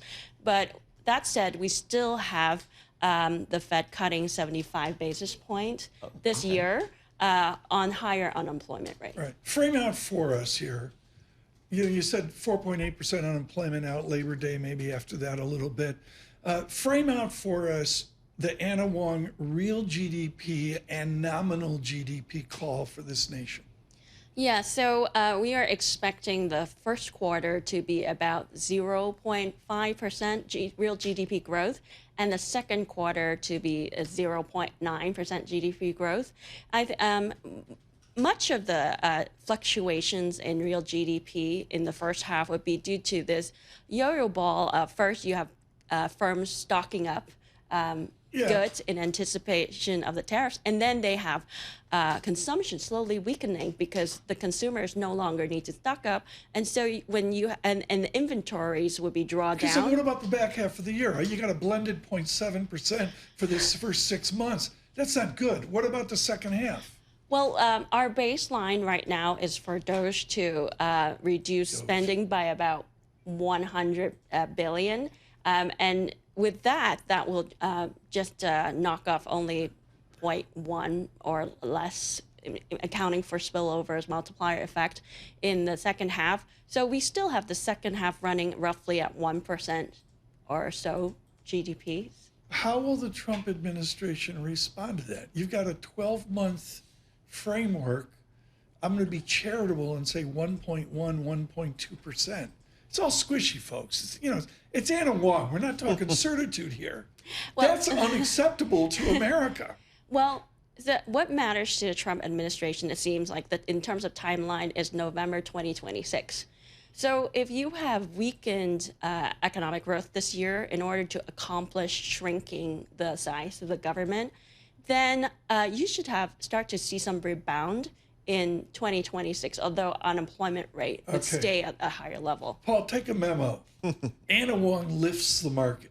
See how she does that? Yep. We're negative 450 on the Dow now, negative 400. SPX negative 75 to negative 69. Dr. Wong, congratulations again to your impact on American economics this year with Bloomberg Economics. Just really interesting stuff, to say the least. Did we get a break? Can we talk like Duke basketball at some point? Sure, Duke Carolina this weekend. Duke Carolina? Sure.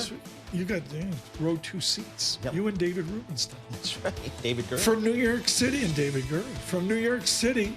Stay with us on YouTube. Subscribe to Bloomberg Podcast. This is Bloomberg Surveillance.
Markets, headlines, and breaking news 24 hours a day at Bloomberg.com, Bloomberg Television, and the Bloomberg Business app. This is a Bloomberg Business Flash.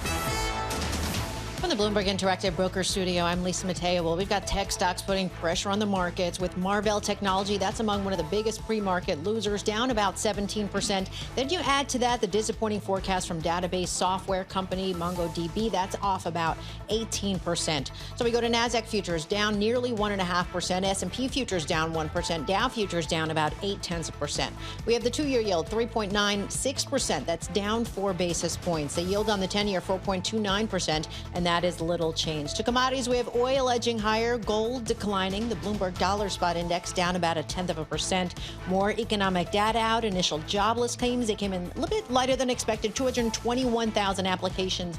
They were filed last week, and this comes ahead of Jobs Day tomorrow.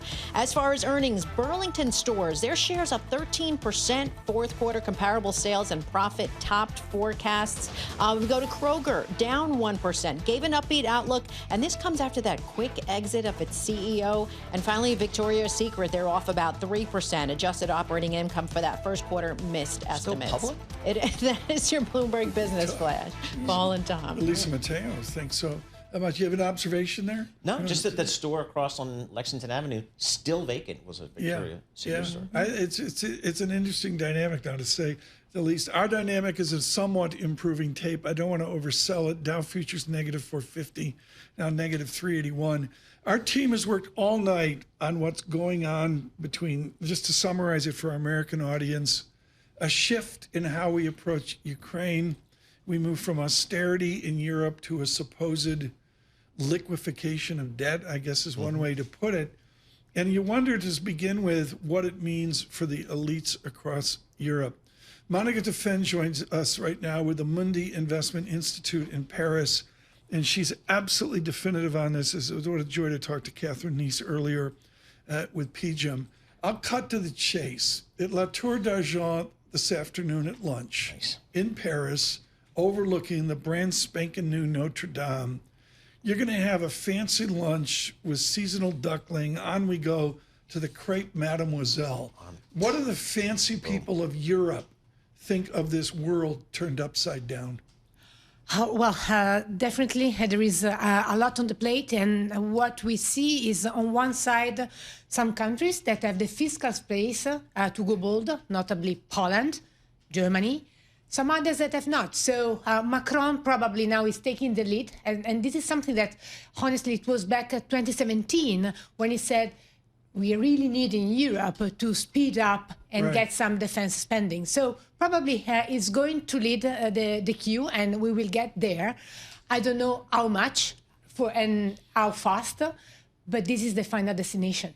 I mean, this is a sea change for both the U.S. and Europe broader defined. if there's going to be a lesser role in the U.S. across Europe, that means obviously the European countries need to step up, and we're seeing that at the EU today. What does that mean for investing? How has that impacted your investment outlook as you think about allocating capital across the globe? Well, the big question is how this is going to be financed and how this will have an impact on growth, because it is a structural, it is a permanent increase in expenses. And this is why I believe we are seeing the bund going to the sky. This is what worries us at the moment. So I would say that for the time being, nothing has been approved from the parliament in Germany. So the situation still remains quite fluid. So we take hold, staying cautious on the risk asset. If you were at the Lagarde press conference, what question would you ask the head of the ECB? Quantitative tightening. What are you going to do on that? Because on cutting rates, this is something that was consensus view, but on QT... Yeah, it's old news. I find this absolutely extraordinary. How should the United States respond to this? Is all of a sudden Europe our destination for marginal investment? I mean, at Amundi, what do you tell American clients today of the action of the White House that has changed this whole dialogue? To us, it really goes back to the consequence on the asset classes, so on rates, on the currency, so on the US dollar. Honestly, we are short the US dollar, long euro, because we do expect the US dollar to progressively depreciate. In the past, it was because of the Fed. We thought that the Fed action and the asynchrony between Fed and the ECB would have led to depreciating currency. But this is what I think the U.S. administration wants. They want a weaker U.S. dollar. Yeah. Just looking at the German 10-year Bund, just, since February 28th, when was it 2.4%? We're now at 2.86%. So big move up in German yields. Is the expectation with you and your clients and investors in Europe that this backing away from austerity is a good thing for the European economy? It is, as long as the increase in the debt spending goes into improving growth. So we are talking about a country that has a 63% debt to GDP ratio, which is honestly, it's not, it's not an issue. This is Germany. This is Germany. U.S. over 100 now. Yep. But I'm talking about Germany. So if on spending on infrastructure, this is going to be growth constructive. On military expenses, the multiplier might be a little bit lower. So I got to get this in. I mean, we're going to go to the news here in the United States, Monica, but I think this is just so important. So Spain expands their debt. Germany expands their debt, which is like Mississippi expanding its debt in Michigan. To Lagarde's point, where is the fiscal union that will affect this efficiently? I don't see it. Well, what we need to understand is how the framework will be fully deployed, because if it goes down to the nations, this is where the issue will be, and not all the countries will spend at the same size at the same time, just because they have different needs. So the issue might be eventually to have an unbalanced Europe with some countries that have been spending more, Poland, Germany, and some that have less room. Let's see what the Commission today will vote on the escape rule, just to allow some more space to the countries, to the state members. So if we ever do a remote at La Tour d'Argent, right there in the front overlooking the river, can you join us there? Sure. Yes. For it'll be like lunchtime in exactly. Paris. We could do that. We can lunch in Paris. We could, Italy's better, though. The food is better. Well, we'll do both. We'll do the deck of the Hassler, and then we'll do La Tour d'Argent in Paris. Lisa, it's perfect. Mana Defense, travel guide for Europe. Thank you so much. Head of Amundi Investment Research. For our American audience, huge response. Thank you so much. This is a really arcane show today for America, but this stuff is important. With our news in New York City, Michael Barr. Thank you very much, Tom and Paul and Lisa. President Trump is preparing to sign an order that would instruct Education Secretary Linda McMahon to begin dismantling her agency. It sets the stage for a potential power struggle with Congress and another round of legal challenges from opponents. An administration official told the New York Times the order will likely be signed today. President Trump is exempting automakers from newly imposed tariffs on Mexico and Canada for 1 month. White House Press Secretary Caroline Leavitt said it is a temporary reprieve following pleas from industry leaders. The 3 companies that he spoke to are Stellantis, Ford, and General Motors. They requested the call, they made the ask, and the president is happy to do it. It's a 1-month exemption. Meanwhile, farmers worry about a trade war. This man is a produce grower in the southeastern corner of California. A lot of questions right now across the produce industry of what the effects are going to be, but as of today, we haven't seen any effects. After spending more than an hour meeting with House Republicans on Capitol Hill last night, Elon Musk is doubling down on his efforts to slash the size of the government workforce. Musk says that there are a lot of opportunities to improve expenditures in the government. Republican Congressman Derek Van Orden of Wisconsin said he spoke to Musk about veteran benefits and farming programs. People don't quite understand that a farm, even though sometimes they call it, factory farming, it's not like manufacturing. And you can't start and stop a farm. You can't ask a cow to quit milking as you do a review of a program. Global news 24 hours a day and whenever you want it with Bloomberg News Now. I'm Michael Barr, and this is Bloomberg. Tom, Paul, Lisa. Michael Barr, thanks so much. Let's reframe this, folks, for the American audience. Good morning on your commute. Good morning on YouTube as well. Paul, we've never seen this. I mean, where we are is I have no idea what Lagarde says at the press conference. No, and, as Monica Defense said, a lot of economies are able to do this. Same, she mentioned Germany and Poland. They have the mention economic. France. She did not mention France. Yeah. She did not mention Italy. She did not mention Spain.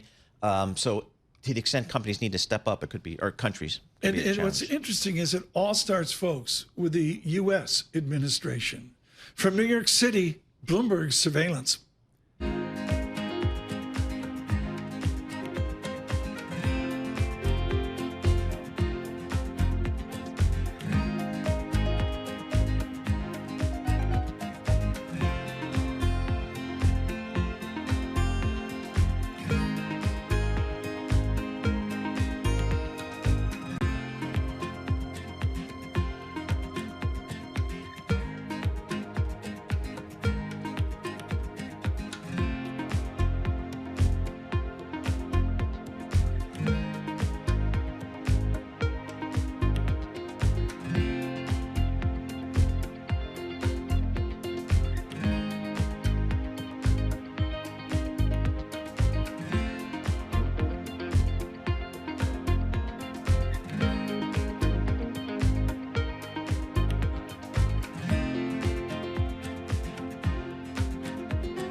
This is Bloomberg Surveillance with Tom Keene and Paul Sweeney on Bloomberg Radio. Good morning, everyone. Thank you for the comments out on YouTube. Really brilliant discussion there about all that we're seeing. And I'm going to say this, folks, I'm not editorializing. I think we can all agree. A world turned upside down. A smart comment there on is Spain really going to come in like Poland and Germany to do austerity. There is an American market. Paul, we searched high and low at Bloomberg to find someone qualified on the character of this drawdown. Who did we find, Paul? Right around the corner, our very own Jess Metton here. Yes. Jess, thanks for joining us here. She covers all the markets for Bloomberg News here. We got a lot of economic data today. Of course, Jobs Day tomorrow. The VIX, I'm looking at volatility. VIX is above 23, almost 24. Woo. How does the market trace and kind of pricing in volatility here? Well, if you're looking at the VVIX, so that's the vol of the vol for the VIX, that's actually a 0.25% higher than it's been over the last year for if you're looking at its average. So you are obviously seeing that picking up, and especially when you're thinking about other corners when it comes to volatility as well. So the VIX futures curve is sending a bit of a distress signal here when you're looking at that. So traders lining up options against a steep pullback in the S&P 500. They're actually reaping some of those benefits because a lot of people that were putting on hedges in the last few years, obviously we're getting burned because the rally was unstoppable the first 2 years of this bull run. So the option market's telling you that traders think there's maybe more downside to this market? So there's ways to track the SPY, so the ETF that tracks the S&P 500, as far as where they're thinking whether or not there'd be potentially a 10% drop in the next month. That doesn't mean that necessarily is going to happen, but you can look at that versus how they're hedging, whether it's more likely that could happen or not. So you're starting to see some of those hedges pick up right now. So what are we seeing just out there in terms of trader sentiment? Because earnings were generally very good for the quarter. They were. The Fed looks like it's going to be cutting 2 or 3 times, but I guess it's just some of the headline risk as it relates to tariffs and so on. Yeah, so fourth quarter earnings, obviously backward looking, but that would be 6 consecutive quarters of expansion and growth for the S&P 500. Right. But also you're seeing 2025 earnings estimates come in for the S&P 500 a bit. Now they're closer to 10%, had been closer Still to 13%. double-digit. Still double digit. And I want to Okay. mention though, in 2026, still strong. It hasn't budged yet. There's still 14% growth for the S&P right That's now. a really important insight. Another insight is Pittsburgh, Clemson, Syracuse, North Carolina State, UVA, FSU, Miami.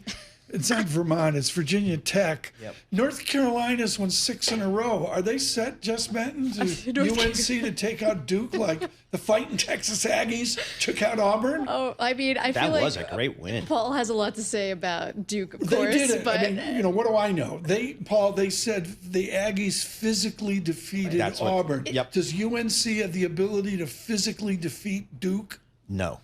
So, I mean, the Wait. talent at Chapel Radio, Hill. you got to say more than no. The talent at Chapel Hill is just, I've never seen it so bad. I mean, They've won 6 in a row. Yeah, but it's the ACC. I could win 6 in a row in the ACC this year. But it's just, I'm surprised that their talent level is as low as it is. But again, it's Duke, Carolina. It doesn't matter what the records are. I think literally over the last 100 games, it might be 50-50, literally. And points scored Listen, over the see how last he 100 gets games. fired up on this? Basically the same. So it's always the boom doesn't get him fired up. Exactly. Is that a maroon bow tie I see you wearing, Tom Keene? Is it just for me since Yeah, I'm I wore this just for you. No, I wore this for Christine Lagarde. I mean, she's out there. We're going to Okay, I'll follow allow. the headlines on Lagarde. It's really, truly an historic press conference going back to her Jackson Hole speech. Her economist, Philip Lane of Dublin, has been really on top of this as well. I got a euro advancing. The euro's at 2.8 standard deviations, stronger euro, weaker dollar. It's a really elegant chart for those of you keeping score at home, well out over 108. And I would say that most of the tone from experts we've heard today is a very constructive tone. And it's finally this debt-induced surge that we may get off of the White House actions will lead to a constructive nominal GDP across Europe. Some of the ideas that Christine Lagarde has to work with. This was mentioned, Brian Belsky mentioned this song yesterday. I forgot all about it. Rick Springfield. Oh, yeah. You know, the 80s. Classic. She's got himself a girl and I wanna make her mine. And she's watching him with those eyes. And she's loving with that body, I just know it. And he's holding her in his arms late at night. You know, I wish that I had Jesse's girl. I wish that I had Jesse's girl. Where can I find a woman like that?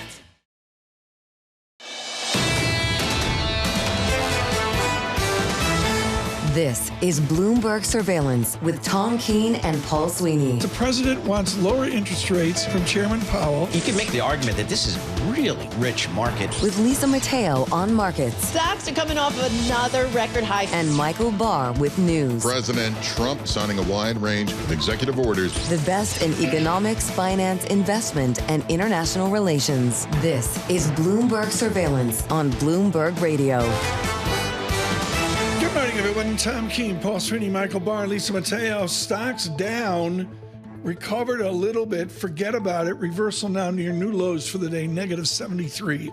Standard & Poor's 500. NASDAQ down 1.7%. The VIX not out 2 points, 23.74. We'll see where that is here. 30 minutes away from the market opening. Let's get right to it. I got a busy hour with all going on. Lagarde continues to speak. At the ECB, incredibly important press conference, and we'll see how that goes. We'll give you headlines on that euro midpoint here off the surge in the euro that we saw as they cut rates. Bloomberg's surveillance this morning brought to you by IBKR, with the average U.S. temperature this February of 2025. Will it exceed 36 degrees Fahrenheit? At IBKR Forecast Trader, the yes was recently at 44%. What's your take? Trade your prediction. Do that at ibkr.com/forecast. Last trading day for this contract is March 9. It ascends here. Look for that again at IBKR Forecast Trader. Right now to the Bloomberg Business Flash, Lisa Mateo. And we have futures really having a tough morning. We'll start with NASDAQ futures down more than 1.5%, 351 points. S&P futures down more than 1%, 74 points. Dow futures are down 0.9%, 398 points. All right, so a lot of things going on. Three things in focus. You have higher global bond yields, trade war fears, disappointing tech earnings. So I want to start with the global bond sell-off after Germany's plan to step up spending. Right now, we go over to the 10-year. As for the U.S. right now, you could see it's about at 4.27%. Then we go down to Germany right now, up about 5 basis points. That's what I wanted to point out. And then Japan is up about 10 basis points. Now we go to the latest on tariffs, since we mentioned it. Auto stocks, they're kind of giving up some of yesterday's gains because the White House delayed those levies on them for 1 month. So you have Ford and Stellantis down more than 1%, General Motors down 2%. And then after meeting with leaders of the country's automakers, sources say President Trump is going to gather with big tech leaders. That includes the CEOs of HP, Intel, IBM, Qualcomm on Monday. And that's to talk trade policy, U.S. manufacturing. So you have Intel down 2%, IBM down more than 1%, Qualcomm off 2%. And sticking with tech, we have shares of Marvell Technology really pulling things lower, off about 17%. That is your Bloomberg Business Flash. Paul and Tom. Lisa, thank you so much. Very quickly, a press conference like Lagarde, to be blunt, I think has never had as well. Its mixed risks to growth remain tilted to the downside. She then goes on to say rise in defense spending could also boost inflation. So I think the mix there is some measurement of stagflation. She says loan growth is picking up as well. Increase in defense spending could add to growth. It's a toxic soup, a bouillabaisse, as they say. We're going to continue to follow the headlines here. The litmus paper of the system is the euro to 4 decimal points. That's the way Constance Hunter does it. 108.31 and stronger euro. Paul. Yeah, I don't think we're going to get parity for you, Tom, and the Paris Cafe anytime soon. That did not work out. Constance Hunter joins us here. She's the chief economist at the Economist Intelligence Unit. Hey, Constance, it just seems like for all market participants, our heads are spinning here as we're trying to figure out what tariffs are on, what tariffs are not on, who's exempt, when do these things go into play? How does an economist who's supposed to kind of figure out, I don't know, economic growth and inflation, how does an economist deal with all this cross current?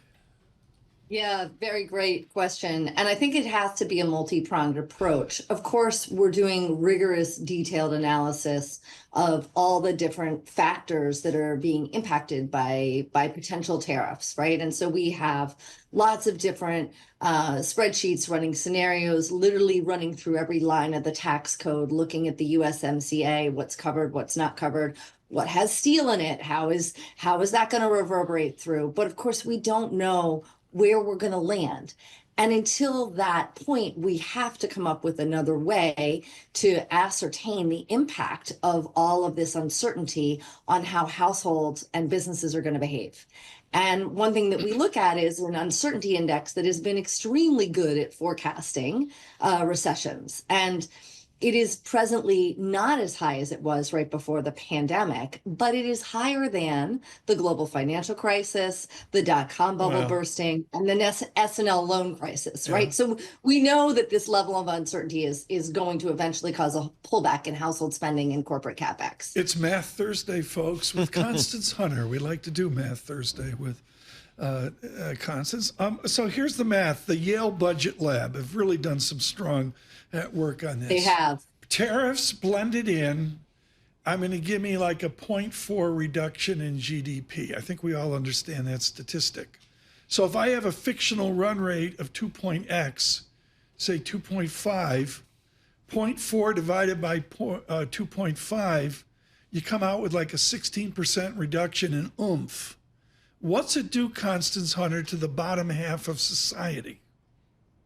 Yeah, well, I mean, that's where the price increases. And if you're looking at stagflation, which is obviously a real risk in the US, I think Alberto Musalem was at NABE earlier this week. I happened to have the pleasure of sitting next to him at lunch. And, you know, he spoke in his official remarks about how the Fed can afford to be balanced, but only if inflation expectations are anchored. And they're not going to remain anchored with a nudge up in prices from tariffs, right? Especially because this is very different than the first time we had Trump escalating tariffs, because we were coming off a period of very, very low inflation and relatively low consumption.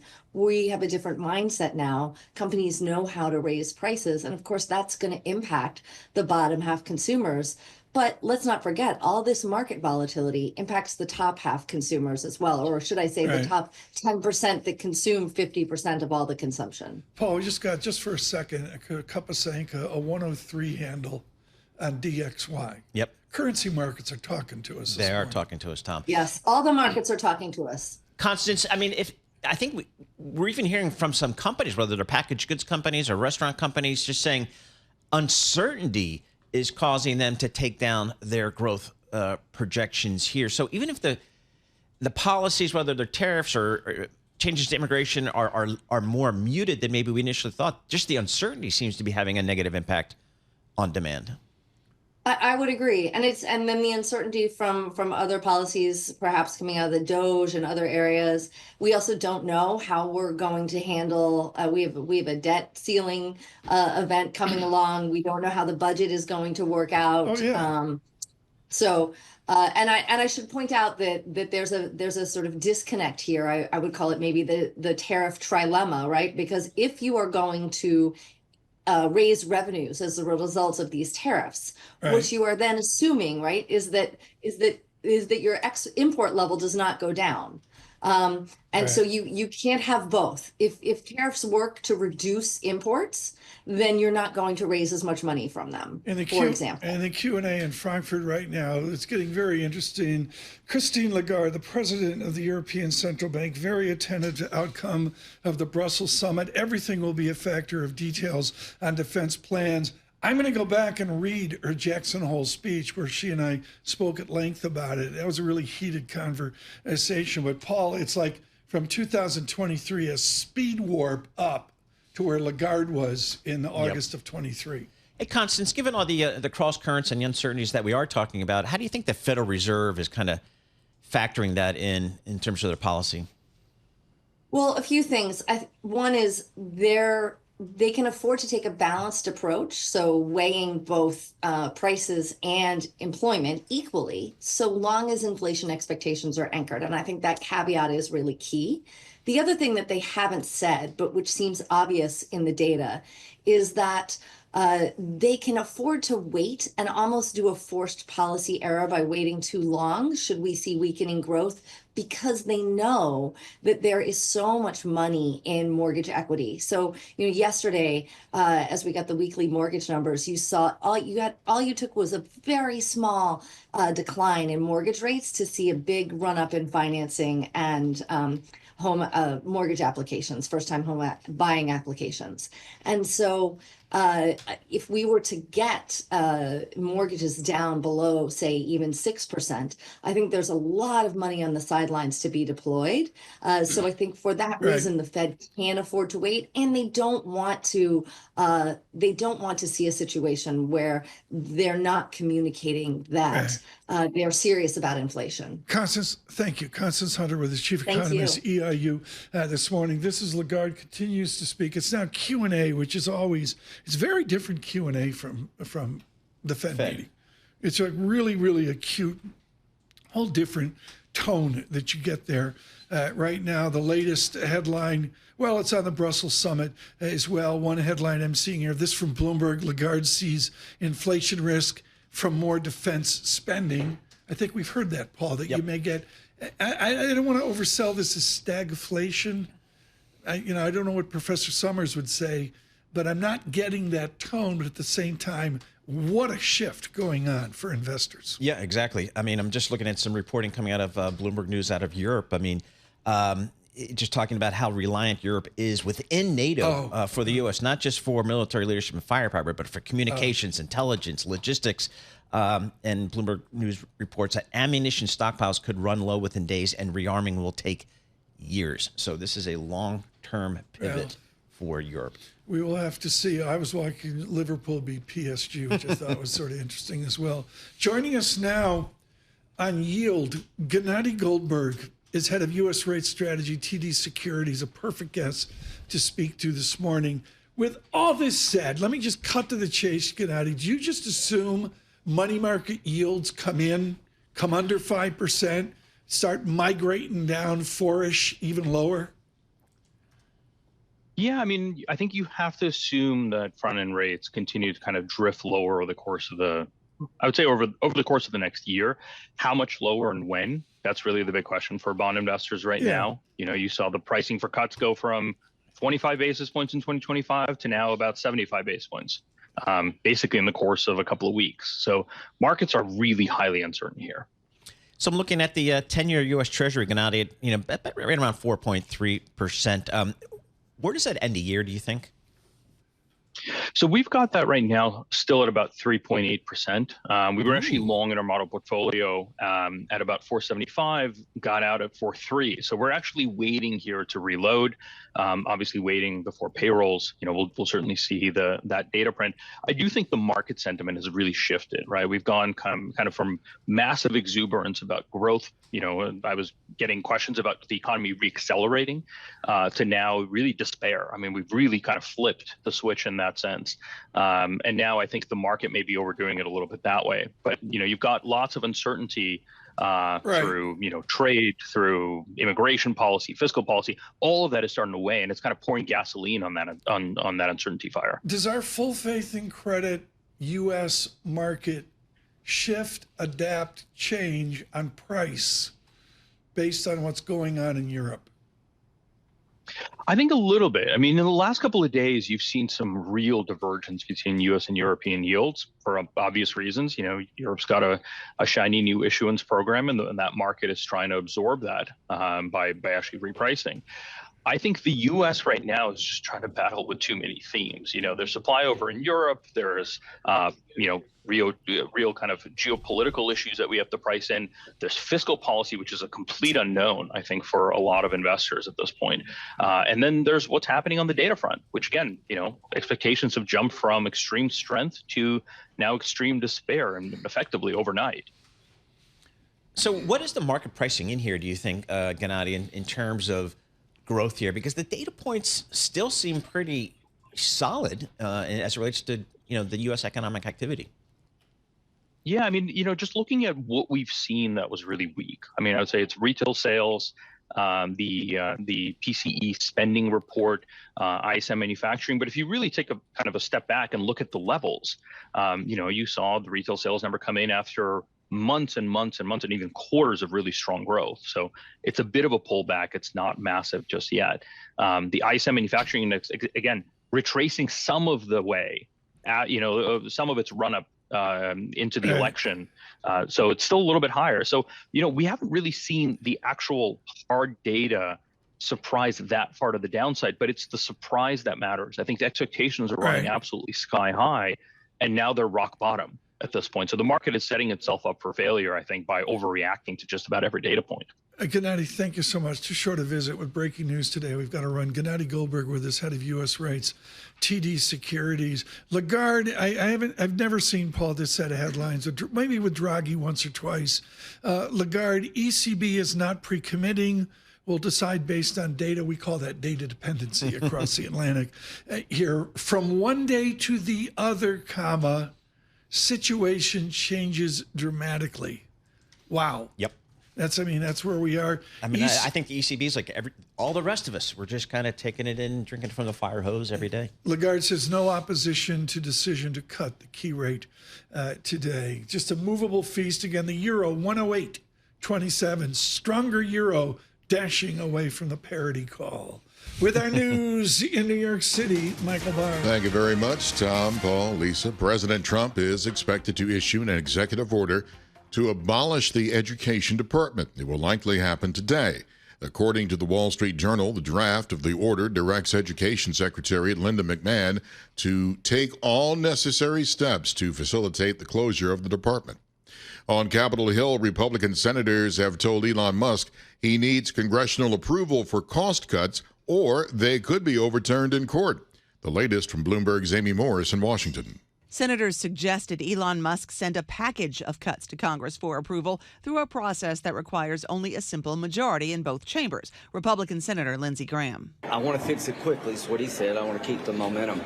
But from a political point of view, we need to take the work product of DOGE and put it in a rescission package. Now, Musk met with Republican senators and is set to meet with House Republicans, but any effort to formalize the cuts will likely come after a March 14th government funding deadline.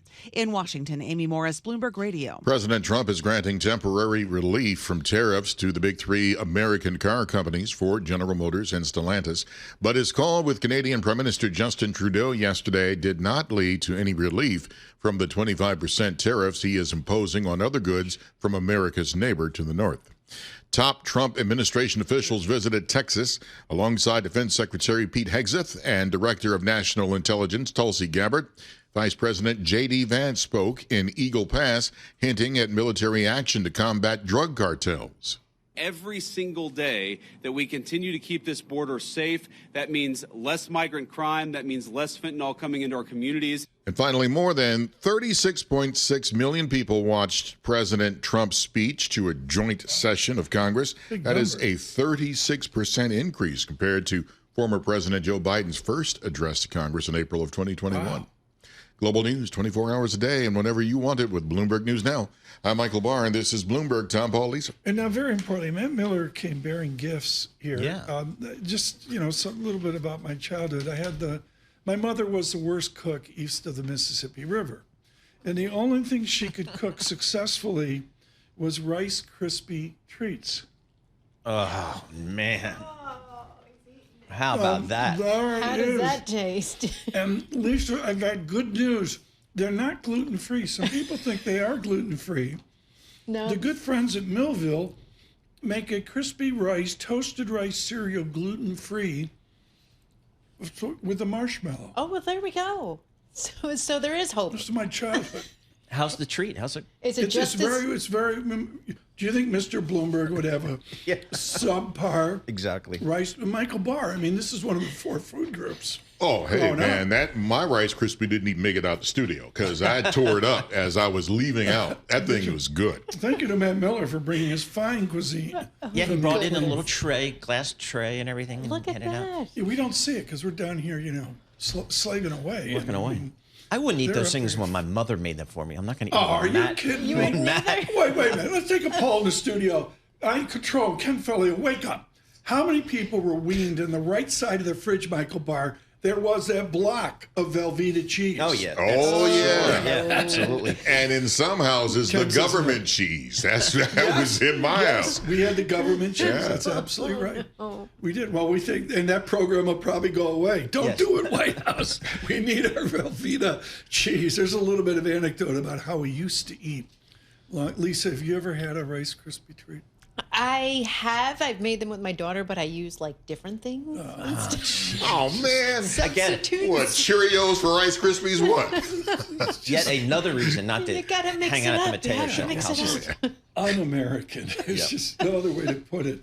I'm watching Bitcoin seriously, folks, as a barometer of this uncertainty that Christine Lagarde is talking about. Wolfgang Price it looks like he's up now speaking in Frankfurt, who's her wonderful assistant. But I got Bitcoin off the bid. It was 90,000. I don't want to make too much about it, Paul, but there is some correlation out there with futures negative 71. Exactly. It's just kind of a risk asset, if you will, for a lot of people. Kind of view it as a good proxy for just risk in the marketplace, and we're down about 0.5% here to just under $90,000 per token. Again, remember that the high from about a month ago was 107,000. We thank all of you for being with us today. I was a little worried here, all this Euro talk in America, and thank you so much for the comments about really informed discussions about the turmoil. This is, again, the change in American policy on Ukraine over to the continent of Europe. Futures negative 72.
Markets, headlines, and breaking news 24 hours a day at Bloomberg.com, Bloomberg Television, and the Bloomberg Business app. This is a Bloomberg Business Flash.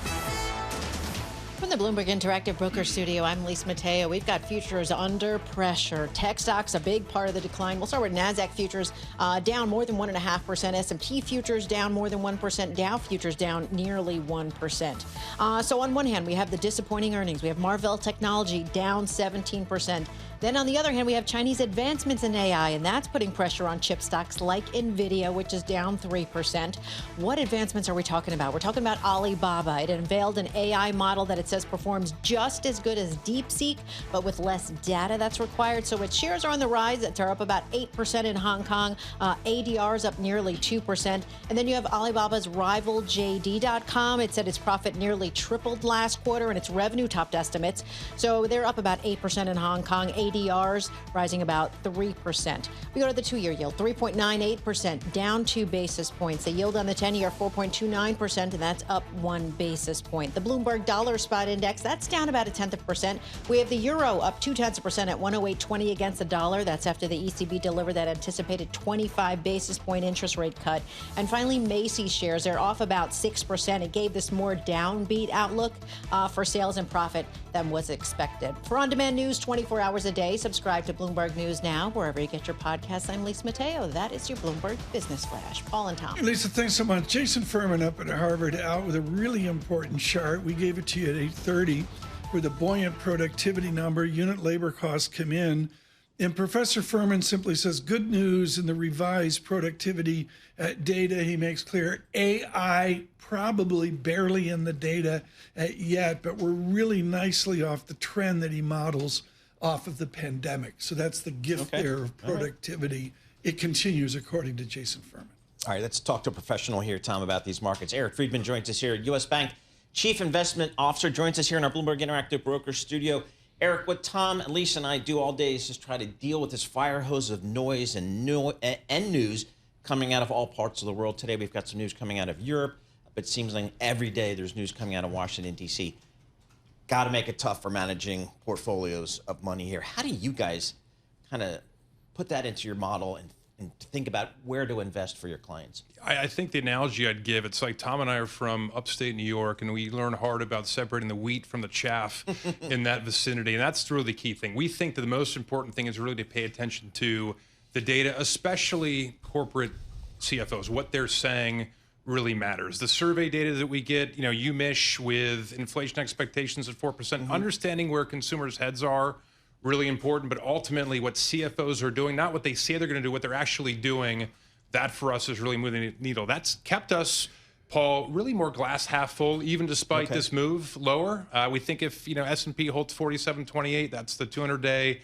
A lot of potential selling obviously could follow that level. We think that we'll be in decent shape, but CFOs do what they see what they're actually doing versus what they say they might do. I mean, the heart of the matter here is U.S. Bank is saying, we may get a correction, and it's opportunistic. And 99.825% of the audience, including young Lisa Mateo, they've never witnessed a correction. Yeah, that's I think, Tom, one of the things that we're really experiencing over the last couple of years has been this lulling of VIX, lulling of everything except for bond yields. I mean, this has been a market that has been without a sort of garden variety 7-10% type of down move. And I think the reasons that the levels we think ultimately will hold is because the consumer is still in decent shape, not great shape, but still in decent shape. So again, we think this is maybe the pause that doesn't necessarily refresh, but at least gives a chance to get those clients who are sitting in cash to be in more productive asset classes. How about in the fixed income space? I mean, do we sit in my 2-year treasury at 4%, or do we try to take some credit risk here? Yeah, it's one of the areas, Paul, that we've been active in is in the credit space, is specifically structured credit, which is sometimes viewed as that esoteric spot of the bond market, but you're looking at things like, CLOs and CDOs, which were, really bad medicine in the 08-09 period. Those have been cleaned up. We think there's some opportunities there. Longer duration municipal fixed income, which is something that if, people who are obviously taxed, which you are obviously in this state, in the surrounding tri-state area. In North Carolina. Yeah, we small, much smaller than here. But that's a spot that we think you can take on some duration risk and not really have a lot of credit risk in your face. So those are spots we like here. Have you changed your allocation?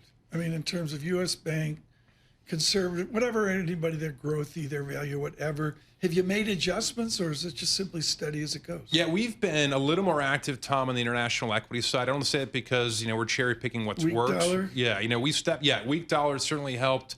If you look at, some of the, I guess the key phrase that we use is that things don't have to get materially better. They just have to get marginally better. And Europe is in slightly better footing. The financial services space is in a better spot than it has been. And so that participation, we think, probably continues. So good place to be. Futures negative 80 right now. Dow futures negative 450 as well. The VIX 23.75, but I don't like the action. We're going to really need to see some market opening VIX dynamics to get a handle on that. It is the market opening. Lagarde still in Q&A in Frankfurt. Here's Lisa Mateo. Yeah, we've got a lot to consider. We have global bond yields, tariffs, tech earnings, a lot. Let's get to the markets to see the reaction from all this morning. The S&P 500, we'll start there, down 1%, 76 points, 5,765. The Dow down 0.9%, 400 points, 42,600. And then we go to the NASDAQ, down nearly 2%, 1.88%, 350 points at 18,197. We go to the 2-year yield, 3.97%. That's down 3 basis points, and the yield on the 10-year 4.28%, and that is little changed. Want to point out spot gold lower this morning, $2,909 an ounce. Brent crude higher, $69 a barrel. WTI crude $66 a barrel. We go to the Bloomberg dollar spot index, down about 0.2%, and the euro up 0.3% at 108.22 against a dollar. We have Bitcoin down 0.3%, just over 90,000, and at the open, Marvell Technologies down 18%. That is your opening bell report. Paul and Tom. Thanks so much, Lisa. Greatly appreciate that. Eric Friedman with us, Chief Investment Officer for U.S. Bank Asset Management. This is a really important question, and I still don't have a straight answer. Are tariff dynamics within equity sectors narrow within a sector or sector to sector, or are there parts that are removed from the tariff debate, like Mag 7? Yeah, I think that the biggest, straightest answer I can give, Tom, is if there are substitutions available within, for example, consumer products, that would be an area where we think that there's probably a little more of a wider range of outcomes, if you will. Meaning that if I can substitute good A for good B that is tariff, then that's obviously achievable. I think that if you get into the scarcer parts of technology, the scarcer parts of higher end retail, that's a space where we do think that the consumer will bear the majority of that cost. And that for us is really key variable. We score consumers anywhere from a 0 to a 10 on an aggregate basis. They were as high as an 8 about 24, 36 months ago. They were actually at about a 5 in our book right now. And that suggests that there's this cumulative impact of slowdown, which is starting to take a toll. If you layer on top of that additional cost, someone will bear that cost. Either it's lower profit margins, which obviously hurt corporate earnings, or that's passed on to the consumer, who, again, is already feeling the weight of higher shelter costs, higher transportation costs, and food costs. So that cost has to be borne. We think that, again, on a more pan-sector basis, consumers will feel more of it than is probably in markets right now. So does that suggest this gives the Fed perhaps more room to cut rates this year?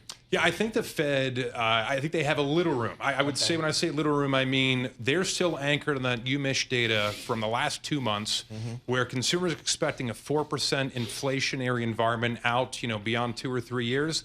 That is not Fed friendly. That becomes embedded. That's when people start asking for raises. That's when people expect, companies to have their SG&A expense, obviously pass on to consumers. So the bottom line is this: we think that the Fed has some level of room, but if that embedded psychological, nexus continues, they don't have as much room as perhaps the 2.5 cuts suggest. Tom, did you know that Eric lives in Chapel Hill, North Carolina?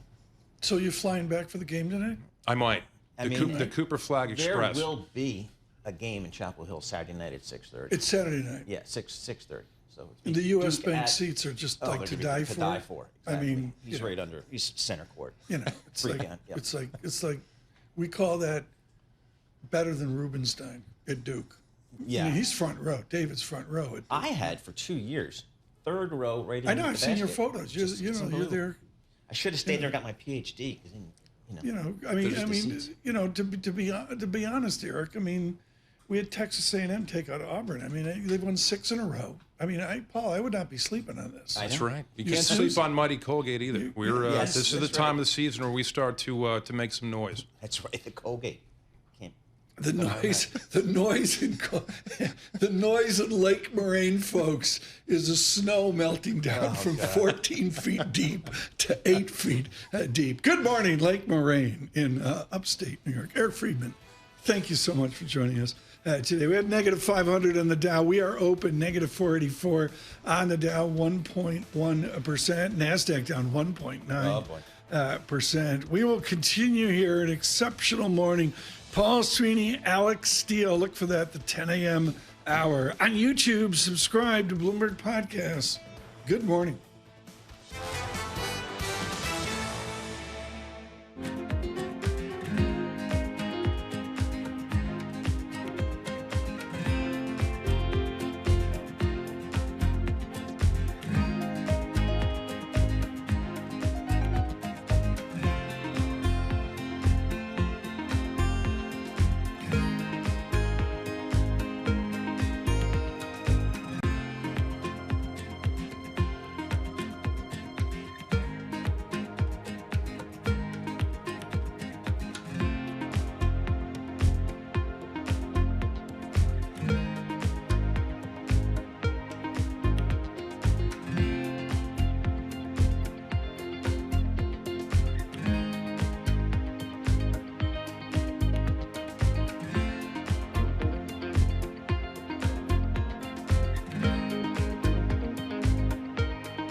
Markets, headlines, and breaking news 24 hours a day at Bloomberg.com, Bloomberg Television, and the Bloomberg Business app. This is a Bloomberg Business Flash. From the Bloomberg Interactive Broker Studio, I'm Lisa Mateo. We've got a sell-off in technology shares dragging down the equity market. Right now, we'll start with the NASDAQ down more than 1.5%, 309 points. The S&P 500 down nearly 1.5%, and the Dow up. Dow down just more than 1%. And if we take a bigger look at this, we go to the IMAP feature of your terminal. Of the 11 major industry groups, the biggest drag coming from, and you click through, consumer discretionary, automobiles components, and then automobile manufacturers. At the top is Tesla down more than 4.5%, followed by GM down 3%, Ford down 1.5%. As you know, those automakers really taking a hit after the White House delayed levies on them. We go to the 2-year yield, 3.96%. Down 4 basis points. The yield on the 10-year, 4.28%. That is little change. The Bloomberg Dollar Spot Index down about 0.2%. Economic data. Jobless claims fell last week. That comes ahead of tomorrow's jobs report. And then we go to earnings. We have Macy's shares down nearly 3%. It had a downbeat annual outlook for sales and profit. And finally, Kroger. They gave a bullish sales guidance. Its shares up 5%. That is your Bloomberg Business Flash. Paul and Tom. Thanks so much. Appreciate it. Lisa, this morning. Now a 4-hour conversation with Henrietta Treyz. She's been so kind to be with us on like a 3-day basis here with Veda Partners. Henrietta, I actually do have a countdown clock going. For the first time, we're 8 days away from March 14th. Within the halls of Congress, Democrats and Republicans buffeted by the cacophony of news. What's the path you see to, I believe it's March 14th at midnight? It is March 14th at midnight, but on the House side, it's really March 12th because they are going on recess on that day. So what it looks to me like is the House Republican Conference and the Senate Republicans are really trying to jam Democrats here by putting a bill out at the last minute that they will not support on the House side, but then Senate Democrats would be forced to support and vote for sometime midweek next week around the 11th or 12th. So they're really cutting it down to the wire, and we've increased our odds from 20% to 25% that we might see a shutdown next week as a result. Okay, so they shut down, and let's say since they're on recess, they shut down for Friday, Saturday, Sunday. OMG, Monday morning they reopen. Is that the scenario here, Henrietta?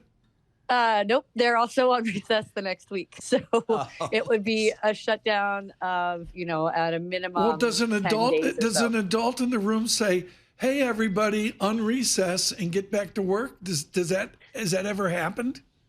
I'm sure it has happened in history, but it's not something that usually does occur. That's sort of why my odds are relatively low that we see a shutdown, is because they usually develop a last-minute solution. But as for strategy right now, Republicans are not in the room with Democrats. They are in the room with themselves trying to jam Democrats. And that's going to come into a math problem when we get over to the Senate and they need 7 Democratic votes to keep the government open. So it's sort of the run up to the 11th hour right now. What have we heard from the White House in this whole process here? The White House, and by that I mean Elon Musk, who was with House Republicans yesterday and really trying to figure out how to get the DOGE cuts implemented into any kind of permanency. You know, we're seeing cuts across all kinds of agencies. Trump is planning to announce he's shuttering the Department of Education later on today, as I think y'all reported. You know, they're working just with Republicans and really enjoying this situation where Democrats are just being whipsawed back and forth with no clear direction on how to combat them. So talk to us about, you've mentioned in the past, Henrietta, about the Democrats in this budget process may be the time when they can actually step up and be heard here, because it seems like President Trump and to a lesser extent Elon Musk take all the oxygen out of the room. Is this an opportunity for the Democrats to step up and assert some leadership, or at least their position? It's definitely an opportunity, but as yet they do not have a clear and unified path forward. So right now their ire is all focused on DOGE, and it seems like the main concessions they're asking for is cuts to DOGE. But as we saw in the wake of the State of the Union address earlier this week, the Republican voter base really supports the idea of DOGE, even if they don't support the actual cuts that are coming. So Democrats are having a hard time coalescing around how exactly to rein DOGE in and get the voters behind it. They don't like the cuts, but they haven't identified, you know, a clear flag that they can wave that can get Trump to move off his position. In all your Henrietta Treyz brilliance, I mean, you said, I believe, the Senate, 7 Democrats have to vote with the Republicans. Is that what you said? Yep, but this has to get 60 votes in the Senate side. Why would they? Why would any Democrat now vote with the Republicans? I completely agree with that assessment. The question is whether they can stomach shutting the government down.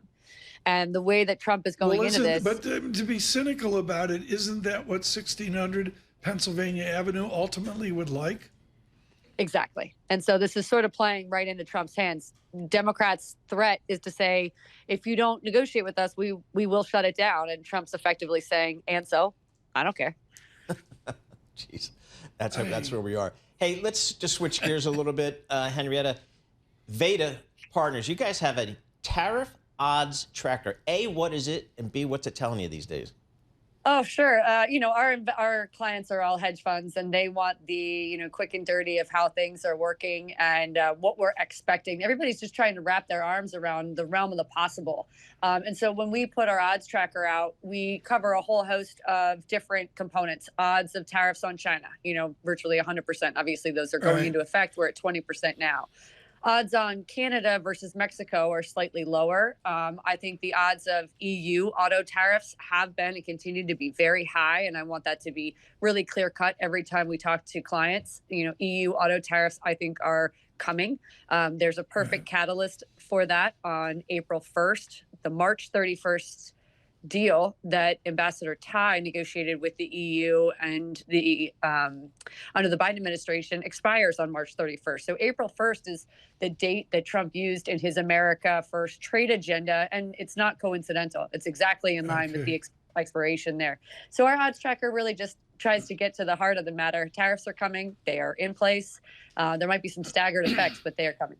Henrietta, thank you so much. Just treasure the frequent visits. Henrietta Treyz, expert on all this with Veda Partners. Right to it, down -500 with our news in New York City. Michael Barr. Thank you very much, Tom, Paul, Lisa. President Trump is preparing to sign an executive order today that would instruct Education Secretary Linda McMahon to begin dismantling her agency. It will likely set the stage for a clash with Congress and more legal challenges from opponents.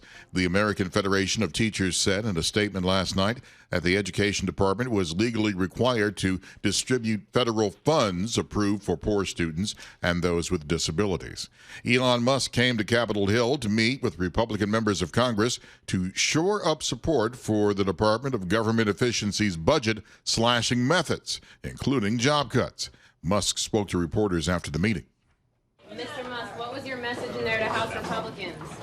What was your message in there, Mr. Musk? There's a lot of opportunity to improve expenditures in the government. Republicans on Capitol Hill are warning Musk to run his government cost cuts by them first if he wants them to hold up in court. Bloomberg's David Gura. A lot of these cuts have come quite quickly and without much notice and have left people in the lurch. As this kind of spreads beyond just Washington, D.C. and the Beltway to other parts of the country, lawmakers are acutely aware that there needs to just be more explanation of what's happening here and some indication this is being done in kind of a smarter way. Bloomberg's David Gura. 6 people have been killed in 2 states in a powerful March storm as the severe weather system moved across the U.S., bringing blizzards to the Great Plains and high winds to the south. Today, residents in Omaha, Nebraska are digging out. This Omaha resident shoveling his driveway says he felt the storm overnight. It's pretty wild how it's just rain to snow to just the wind and everything. It just seemed like it was shaking the house constantly all night. More than 100 million people were under high wind advisories. A joint military exercise went wrong in South Korea. Seoul and U.S. forces were holding joint live fire exercises linked to annual drills that start next week. Dozens of people injured after a pair of fighter jets accidentally dropped 8 bombs in a civilian district. Global news 24 hours a day and whenever you want it with Bloomberg News Now. I'm Michael Barr, and this is Bloomberg. Tom, Paul, Lisa. Michael, thanks so much. Special coverage here for you right now with markets deteriorating. Negative 550 on the Dow. There is a weight to the tape. I've got a negative 1.8% on the NASDAQ, and finally out to over 2 big figures on the VIX. Paul, the VIX moves finally 24.37, not to 25. No, exactly right, Tom. So we're seeing across the board selling here. We've got the S&P kind of off, about 6-7% from its high earlier last month. So it is a noticeable pullback here, Tom, in the marketplace. And I guess what we've heard from a lot of our guests is markets don't like uncertainty. We've heard that before, and that seems to be playing out. Banks 2.5% move on a blended basis of the big banks. Joining us now, Gino Martin Adams of Bloomberg Intelligence. Too quickly here on these equity markets. Are you back to single-digit growth earnings estimates because of the festivities in Washington? We're getting close. Well, I think the consensus for analysts, the part of the problem is that fourth quarter was so good, it makes the comp tougher. So you have to actually pay attention when you're looking at growth numbers. That is having a real impact. But what we're looking at right now is growth probably accelerated about 10% in 2024. In 2025, the consensus is around 10% now. They were at 13% prior to the fourth quarter earnings season. A lot of the downward revision momentum has emerged because fourth quarter was so good. We have not yet seen a tremendous amount of capitulation from the analyst community. And I think that's important to consider is we probably will end up closer to 8 or 9% growth by the time analyst estimates finish accounting for what's going on with growth. Because we're hearing it. I mean, we haven't seen it necessarily from company commentary, although a couple packaged goods companies have called out this uncertainty is not good for our consumer. And we're starting to see it a little bit. So I'm starting to hear a little bit on the margin some of these managements talk about it. And that's what I think maybe is being reflected in this market. Yeah, it is interesting because it's happening on the margin. And you rightfully bring this up because it's hard to imagine considering the macro headlines that we've been dealing with in the market over the last 3 weeks or so. But throughout earnings season, we actually saw company sentiment improve relative to the third quarter. So what we detected in the actual earnings analysis that we do of transcripts really didn't give us a whole lot of indication that companies are concerned. They're starting to get concerned now. I think that initial round of tariffs that was delayed for a month gave them a little bit of false hope that tariffs would not happen. And now we're starting to see some real downside effects. On the income statement, given the originality, starting with Lagarde in Germany today, I mean, on and on. But on an income statement basis, where's the biggest risk for a CFO? Revenue dynamics, fancy EBITDA dynamics, or is it down at the bottom line? It's such a good question It's because right now, I don't have a good question for Thank you, Tom. Right now, that question has to be answered at the sector level, because I think tech gives you one view and the rest of the index gives you another view. Tech is a unique animal. Last year, the risk was all about margin. It was very clearly, oh, maybe we're not going to make quite as much margin as we were anticipating. We're going to have to spend a little bit more. Now the question is about revenue growth. This is something that did emerge in the fourth quarter earnings season as we started to see analysts' forecasts for revenue growth for tech take a little bit of a hit. Companies guide for slightly less optimistic revenue outcomes. So tech is a unique entity. The rest of the index is not as much a revenue story. The revenues already were relatively limited. So it's more a mix. Get one more in here. She has to go downstairs. For those of you that don't know this, it's like Raiders of the Lost Ark at the end when they take the thing, the ark, you know, into the bottom. I mean, it's like 300 people on a floor with wood burning and coal burning stoves. It's like Victorian England. Bloomberg Intelligence. So talk to us about inflation and pricing power. I think during the 21-22 inflationary period, I thought American companies and companies in general did a good job passing costs along to consumers. Can they do that again if there's tariff-induced cost increases? It looks increasingly less likely that they'll be able to pass all the costs on. And they did a decent job in 21-22. They didn't pass it all on. They actually did take a bit of a margin hit in that experience, and that created a downdraft in earnings. I think that over the course of this year, we're going to experiment with that kind of climate again in a different way. We're obviously not seeing a massive acceleration in commodity costs. Oil prices are indeed pretty contained. But what we are seeing is tariff-induced acceleration in input costs. And that's really difficult for companies to pass on to a consumer that is already struggling to maintain their pace of spending. It's next to impossible to pass on to a consumer that is truly struggling because employment conditions are falling. And this gets to what are we going to see tomorrow on the employment report, because this is incredibly consequential. Good. You get a blue star for that. Incredibly consequential to markets. Jobs report tomorrow at 8:30. Gina Martin Adams will be with us on that, no doubt, as well. Gina, thank you so much. Down -500. Janet Lauren with us, and what you need to know is she's the most important person in Bloomberg. She's the most important person in Bloomberg because people will go, how do I get my kid into, name the school? Janet's in charge of all of our looking at the collegiate process. On the big take, you just looked at not just Harvard, but with Supreme Court rulings, the new mix post-DEI, post-diversity. Is there a tangible change in our universities after DEI? Well, we looked at Harvard Law School admissions 1 year later, and the pipeline for Black first-year law students has really shrunk. They have 19 students who started this fall, down from 43 last year. Wow. And yes, the Supreme Court decision had an immediate effect there. And when you talk to students, Black students there, they are really intent on trying to make sure that it's a 1 year blip. And they've been doing a lot of recruiting. They've been helping potential applicants, reading applications. They've been going out to college fairs. And they've been, Harvard is a little afraid of what's going on right now themselves. You are the guru on this. You and I could go literally for 5 hours on the madness of American education. When somebody applies to Harvard Law or Duke MBA, do they know what color their skin is? They do not look at boxes anymore. Race is not considered in the application. However, there's the question about essays, and you are allowed to write about your life experience in an essay. Justice John Roberts, said that after the ruling in June 2023. So, what is the expectation on part of these schools? Is this really going to be a longer-term trend, or again, as you suggested, maybe a blip? The question is, we don't know. And other law schools the top law schools didn't see the same kind of change that Harvard did. Interesting. Now, keep in mind, Harvard is more than double the size of most of its elite peers. It's about 560 students. Stanford and Yale, for example, have 200 students. They're much smaller. Right. So, a bigger drop is going to be more apparent in the numbers. But if you're, sitting in a section of Harvard Law School about 80 students and you're just a few Black students, you really feel it. I got one general question, Janet Lauren. We got to have you on, more like, I'm thinking, Janet, every 10 days. I'll do it. Wander The Department out here. of Education. We got to talk to you. COVID messed up college admissions. I've heard this from everybody anecdotally.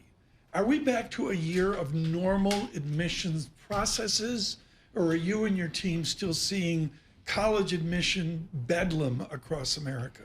Well, it depends on which college. The elite colleges are back to the SAT and ACT again. Not everyone else has MIT followed. leading the charge on that. Yes. Well, you really have to do the math at MIT, otherwise you're not going to be successful. So they were, they said this a few years ago, and then everyone followed about a year ago. But it's not clear what's going on in terms of SAT. Some are still optional, and what does it really mean, optional? Right. It's like 30 seconds. Is everybody moving to Europe? Everybody's saying, that's it, I'm getting out of America? Well, Alex Steele and her cherubs, they're going to be over at Munich or someplace? Well, it might be a better price tag. You know what the price tag of a year at an elite college is? I just looked yesterday. $90,000+ for 1 year. How many people at that school pay $91,000? 30, 40, 50%. I agree. You can't ignore it. You can't just say nobody pays that and move on. Is it like Marlboro cigarettes? They've reached a peak where people just laugh and say no? It's hard to tell. It's really hard to tell if the colleges understand what's coming for them. Can you come by more often? I would love to. I mean, she has handlers just to talk to Janet just Lauren. to get into the. It's like, it's like impossible. Yep. Janet Lauren, thank you so much. A big take here on the Supreme Court and graduate law school admissions. The Dow, negative 536. Alex Steele has darkened the door to move forward. Markets on the move. New York snow. She got Betty down.